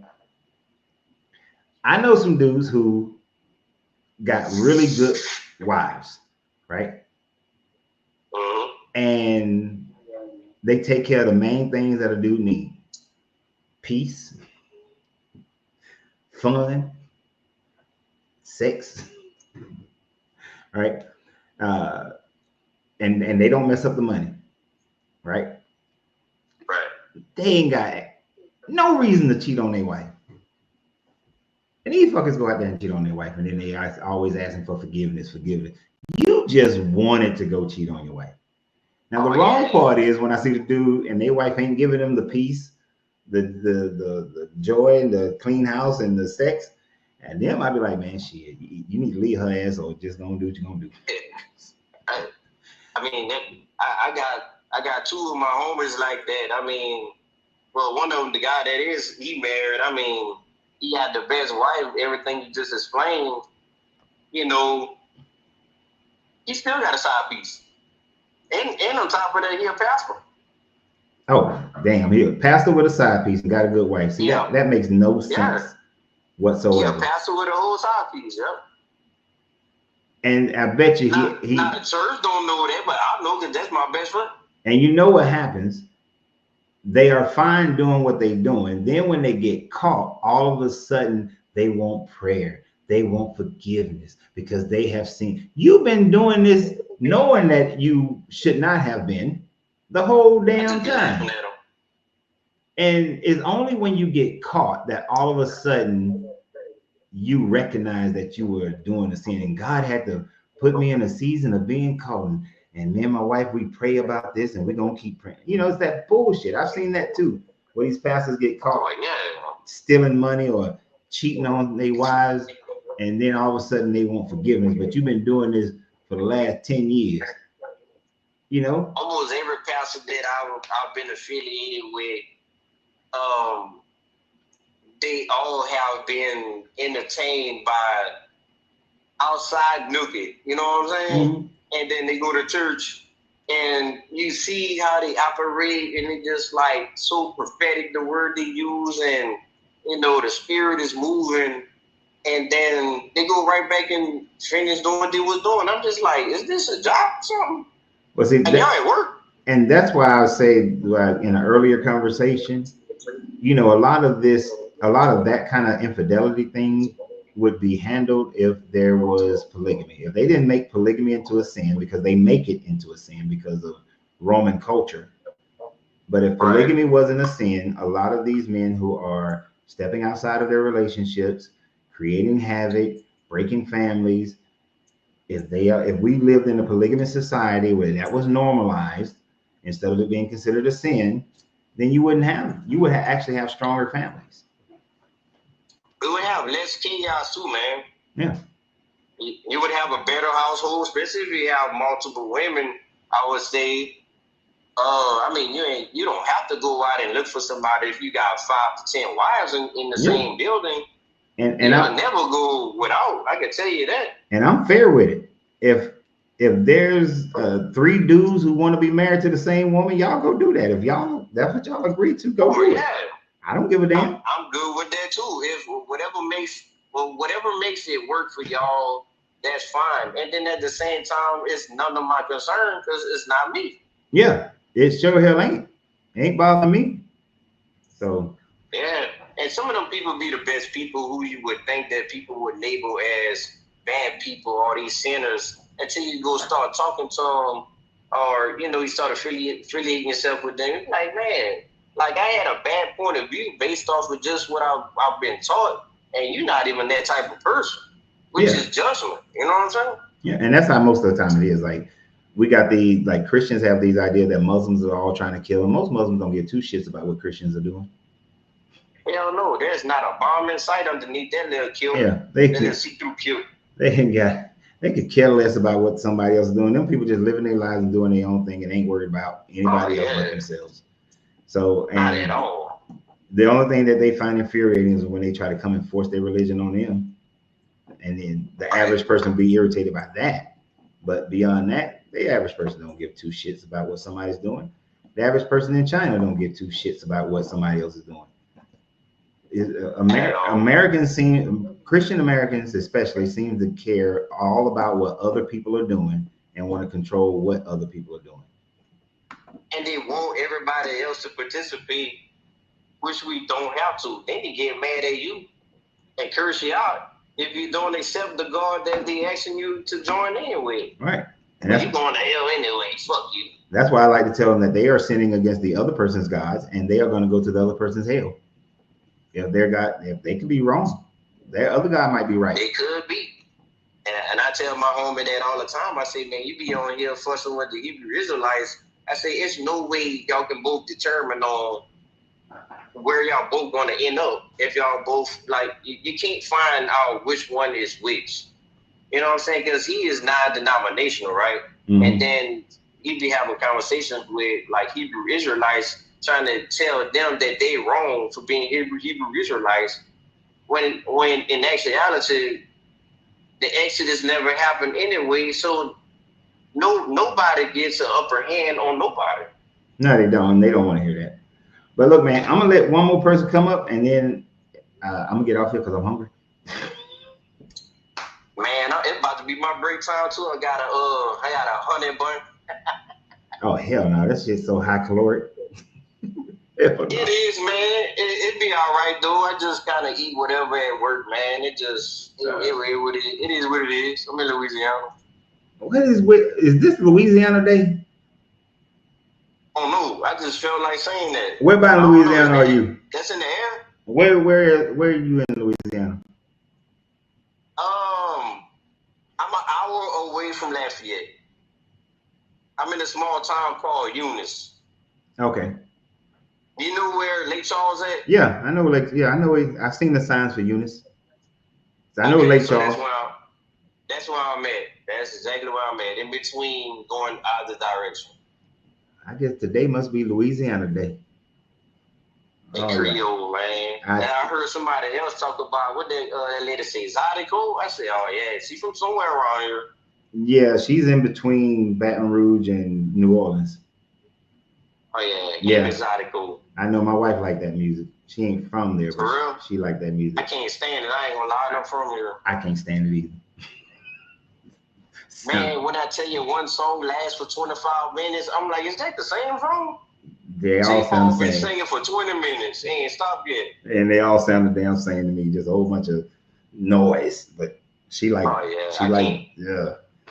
can't do it. I'm good on that too. Hey, but I appreciate you, man. It's always enlightenment to me. I'm learning as well, and you still helping me deconstruct at the same time, because I do have a lot of areas. Whenever I do watch it live, I'm just like, you know what? I need this information. So I definitely appreciate you for that. I appreciate the care and generosity and the time that you are taking out of your day, to free a lot of people that want to be free, I would say. You know what I'm saying? So I just want to give you flowers, man, and tell you it's all love, and I appreciate everything you're doing, man. I appreciate you. Thank you. Appreciate it. You enjoy your day. You too. All right. All right. You heard? I know. You heard me? Ain't that what Kevin said that y'all say? Port Allen. I don't know what Port Allen is. I guess it's near the water, though. Oh, we're going to bring IG back up one more time before I get off here. Honestly, I kind of was that I want to kind of come to Cam, because it's like, you know what? I ain't never actually came to Cam and speak to the. Oh, what the hell did you just say? Who, me? Yeah. All I heard was go to the Cam and go to the Cam. I said I wanted to come to Cam. I said I never speak to Cam. I wanted to come to Cam, and I want to speak to the topic. Just with sin, it's something that, just share a little story too about that. Like, I have seen the pick and choose, because I remember there was a friend of mine in middle school, and he was a Christian brother and stuff like that, and he had an issue when I, came out and everything with being gay, whatever the case may be. But one thing was so interesting. Now, I didn't witness it, so all my other friends said that when that person who had a problem with you coming up, he had jerked off a male dog. And I said, I had to think, yeah, like, right. I kind of had to think about that. I'm not making this up. He said, yeah, to completion at that. And I'm just thinking to myself, like, it's like the backwards morality. So it's just like, so me being a teenager and having experimenting with somebody that's conscious, another human being, but you putting your hands on an animal that's in their nature, you don't see how that is objectively immoral more so than, you know what I'm saying? So it's just kind of like, when you deal with these people with sin is always just going to be the degree of whatever culture is considered to be inappropriate. It's not necessarily even have to be harmful. I think the more word would probably be inappropriate, because it has a political nuance to it.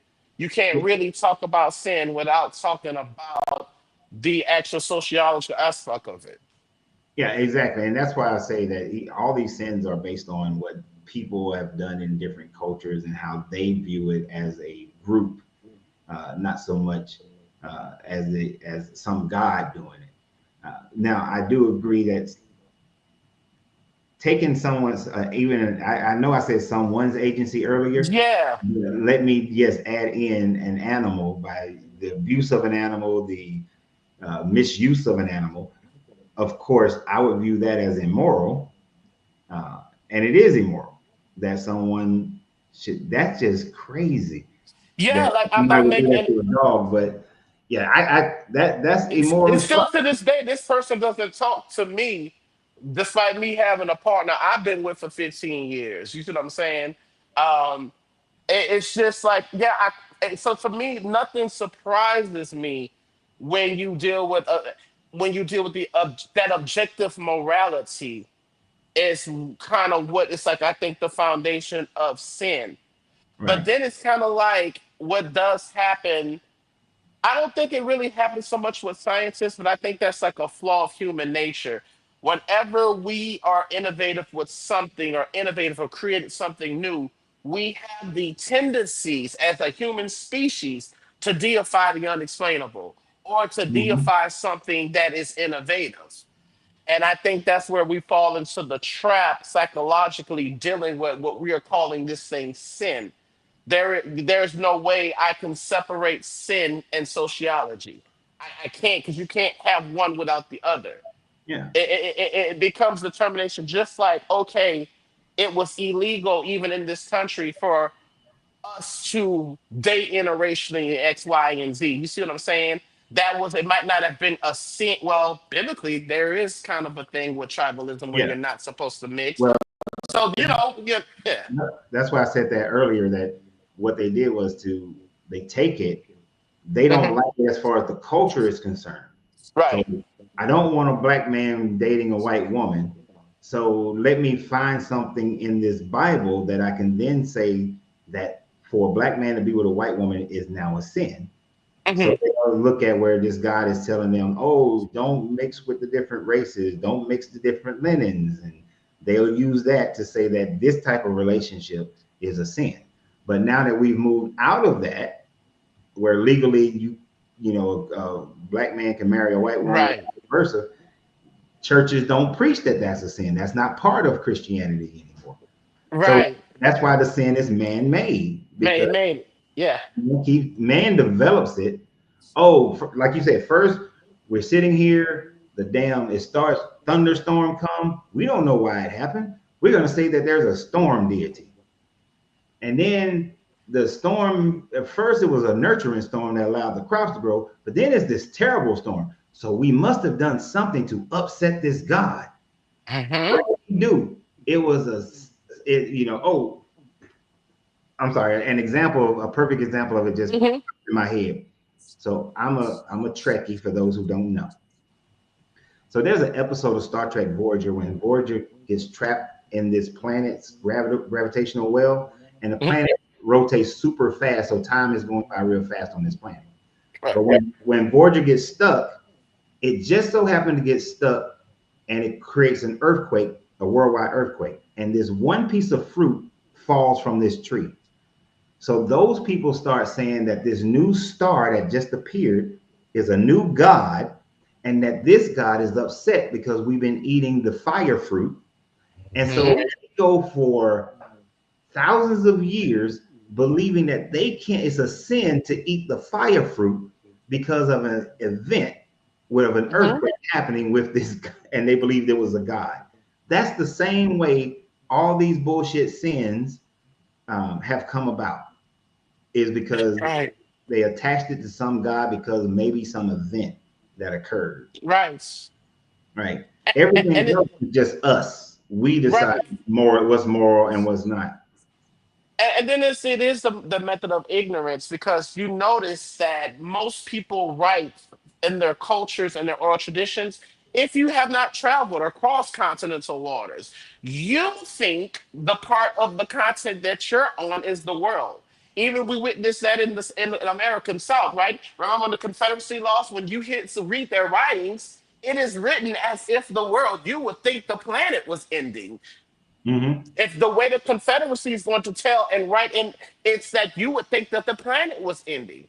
So everyone does, we tend to leave that out, that it's always from that culture paradigm. But these culture paradigms speak in such a way as if they're the only one. And that's when I'd be like, okay, when does it become delusional? Even me, when I was a Christian, I couldn't be like, no matter how much I want to say God and Jesus is the only one. I said, well, no, I'm an anime person and stuff like that. So when you deal with a lot of anime, they deal with a lot of multicultural things in Japan and Thailand and stuff like that. It's impossible, and then living in New Orleans before Katrina, it's impossible for me to think that, oh, the ideal of a God only exists in America, because when you live in New Orleans, baby, you got so many different folks that come that don't. That you got some people that don't do deityism. You got people that do all type. And then yeah, that's another thing too. Them Southern Europeans, they weren't Christian people. We forget this. Not all Caucasoid genophenotype people were Hebraic by nature. No, they weren't. You know what I'm saying? It's so, but not to get on a tangent. I just kind of wanted to speak to the subject of sin. And this is why, especially people with the Abrahamic beliefs, it's more, like I said, I am more terrified of them for that reason. Because what you consider and not consider harm while we yet live, based off of what you think is going to happen in the next life, that is something we will know. That is something we will experience. Because I see some people in the chat saying, oh, yeah, well, God is about to take his hand off. Well, guess what? To a certain degree, they got a certain faction of this country that say that is the will of God. Drain the swamp. Stop feeding your pearls to the swine. So racism and xenophobia is all biblical principle. I don't understand these people who read their Bible and study what makes the actual contemporaries, what they say happen. There is no way for you to read that and not see tribalism. There's no way we ended up as slavery as West Africans as the sit. Well, because there's no such thing as Pan-Africanism. A Kenyan never could fuck around in Cameroon, boo. A Japanese could never really fuck around in Thailand, sweetheart. And Ireland really couldn't fuck around in France. There's no such thing in anybody's history of a pan-continent anything.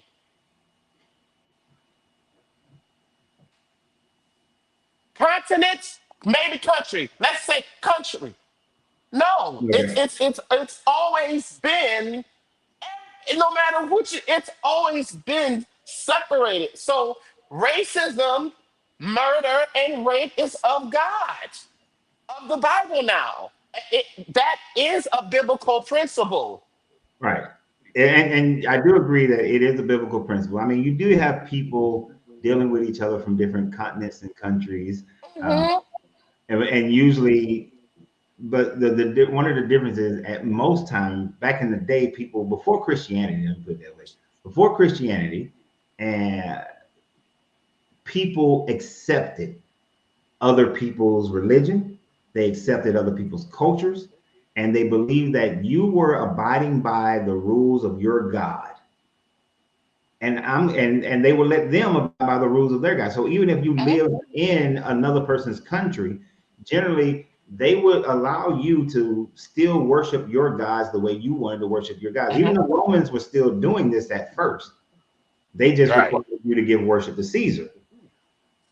It wasn't until the Romans took over Christianity, especially in 381 when Theodosius came into play, that they started forcing everybody to only be Christian. And the methodology was through murder and warfare. And that has been the true history of Christianity and is spread. Because if you take that out of the equation of how Christianity developed, Christianity would have died somewhere probably around the 4th, 5th, 6th century.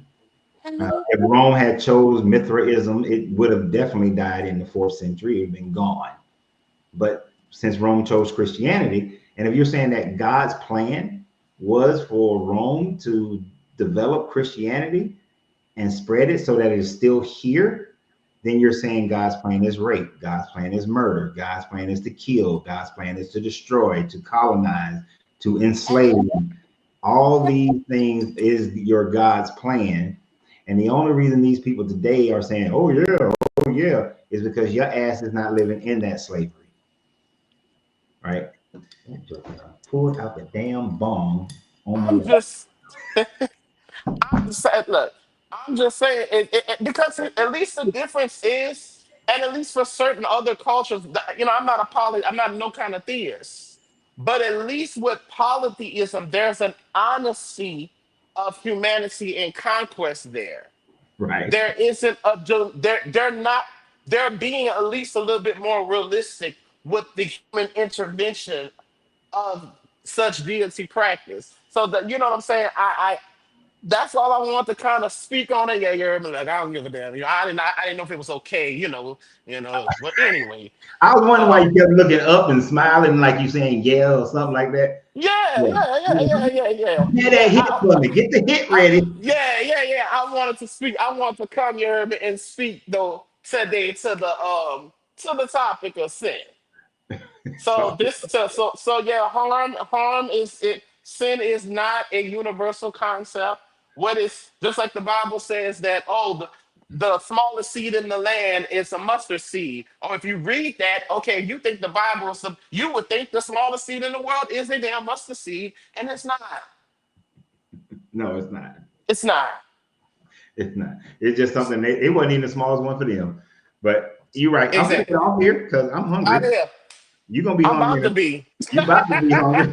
No, I'm good. I actually ate, you heard me. I had me a hot sausage, egg, and cheese this morning, you heard me, on toast. I'm gonna be so sick because I came from New Orleans. I'm in Atlanta. When I run out them patties hot sausage, I'm gonna be so fucked up. What the hell you doing in my city? Oh, I just moved here last year, man. But actually, I'm in the heart of Midtown. I just moved here. I love it. I'm over here, but whether Piedmont and Publix and all that there is on Piedmont. Oh hell, what building you in? You better not be in the building I used to live in. There's a building right there that I used to live in. I love that building. What is it called? The Renaissance. No, but babe, I'm down the street from them. Oh, but it's a prime location because I could walk everywhere. I don't need no car. I'll be hopping on a scooter. You heard me? Like it's so crazy. Yes, you're gonna pay a little bit more in rent, but I am saving so much in travel. People are like, well, sometimes I lift an Uber. I said, look, I'm able to keep my travel. I'm talking about a month. What I do, I go to different locations, okay, within the city. I am able to only spend about $100 to $200 a month, maybe $300, and that's if I'm going to rent. I'm talking about for the month. That's cheaper than having a car note, gas, parking, insurance. So yes, I would rather pay the $200 to $300 in travel, and I might pay an extra $300 on rent. I'm still coming out cheaper than paying rent, moving out further, paying the car, the insurance. So I'm still winning, you heard me. But I love your city, baby. It's been real good out here. The people of Georgia have been good to me. But I know a lot of people from New Orleans came down here for Katrina. I ended up in Texas. Yeah. Okay, I'm mad now because I love that building, even though they not built some other buildings in front of it, so the view. Yeah. But I had a park view though. I had the park view where you can see the park. Behind it, that little park that's right behind that Publix and all that. Wait a minute. Okay, so what's it called? North Park Apartments? No, I lived in the Renaissance, which is I know where the Publix sit right on Piedmont. Yeah. It looked like it used to be 3 bars. There's the post office. Yes. And 3 little bars, and that building right there. That's condos now. I think they turned those. They turned those into. They went to condos. I'm the apartments behind the Publix. Oh, okay. I know which one you was in. Right behind that, but the one with the pool. So yeah, man. When I tell you, it's a prime location, and then how they didn't develop the belt line and everything. It's nice, man. It's nice. It's nice. You can go. Because you can go to Midtown. You can go downtown, Centennial Park. Everything. Piedmont Park. Everything is right. You're centered. I hate you. I hate you right now. Because I live in the fucking suburbs. But no, man. In San Antonio, that's my stomping grounds. That's my second home. I ended up there after Katrina. As a matter of fact, I spent half my life. My husband is from San Antonio. Okay. Well, you know we having our event October 31st. I don't see about him coming. You know what I'm saying? He's a non-theist and stuff like that, but he's more of the introverted personality and stuff we like if me, you and we see each other, we would talk and everything, but he don't be speaking too much on that. Like he'll in person, yeah, he'll have the conversation. But yeah, I'm gonna see though. I'm gonna mention it to him.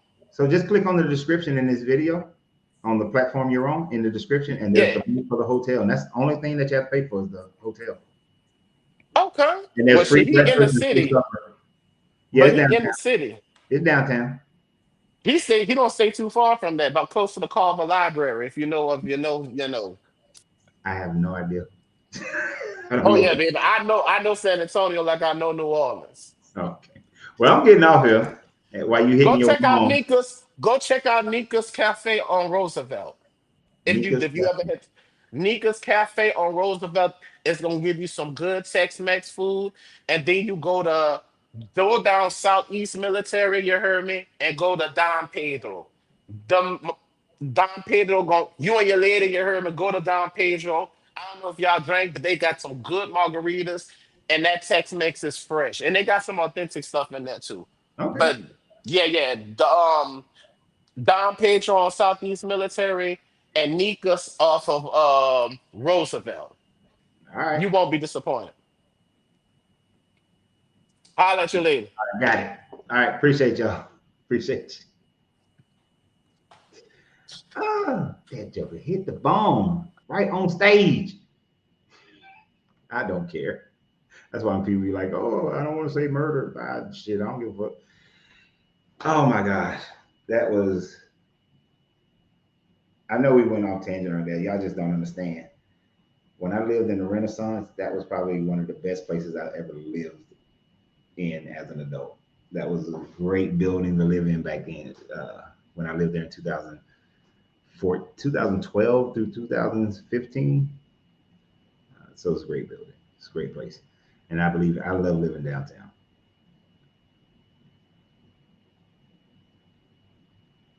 So I know y'all been going back and forth with Fred over here, Fred Adams. I don't know what he's talking about, but I don't look good to be with. So Coach don't look that good to be with, right? Fred, I don't play on that team. So I don't know what you're talking about. I don't play on that team. Anyway, it's time for me to get off here. It's been 3.5 hours almost. So I appreciate you guys. I will see you again tomorrow. We're going to have our Rapture Day conversation tomorrow. Happy Rapture Day. So for all those, now I want you to be careful. Be careful, because if there's a rapture that happens today, don't be in a plane. Stay off the roads. There's going to be a lot of damage that would happen if the rapture happened. A lot of people will die, if there's a rapture, all the planes and buses and, children on school buses and stuff. So, and it's never nighttime and everybody sleep in one place. He said, like, come like a thief in the night. Well, it's problematic since nighttime doesn't happen everywhere at the same time. So, this Jesus character, this Bible, their world was so small that their entire society, their entire world went to bed at the same time. It was nighttime at the same time. They didn't understand that the world, and half of it is in the daylight and half of it is at night. So maybe it's going to be a rolling rapture, a rolling rapture where it just happens in Australia and the South Pacific first, and then it happens in to China and Southwest Asia, then it goes and hits the Middle East and Africa and India, and hits then Europe and other parts of Africa, and then it's rolling. So if it's a rolling rapture, then we're gonna have time in America to land all the planes and get to safety. So y'all make sure y'all pay attention. But when we wake up tomorrow and there's no rapture, hasn't happened, we'll talk about it. We'll talk about it. So y'all have a great night, great day. This, the prayers that Jesus do what you need to do. I'm hungry, so I'm getting delirious. So y'all have a great day, and always remember, you have to free yourself to be yourself because your greatness is non-negotiable. Good journey, good vibrations. Oh, thank you for the gifts. I appreciate that. Oh man, we got these folks.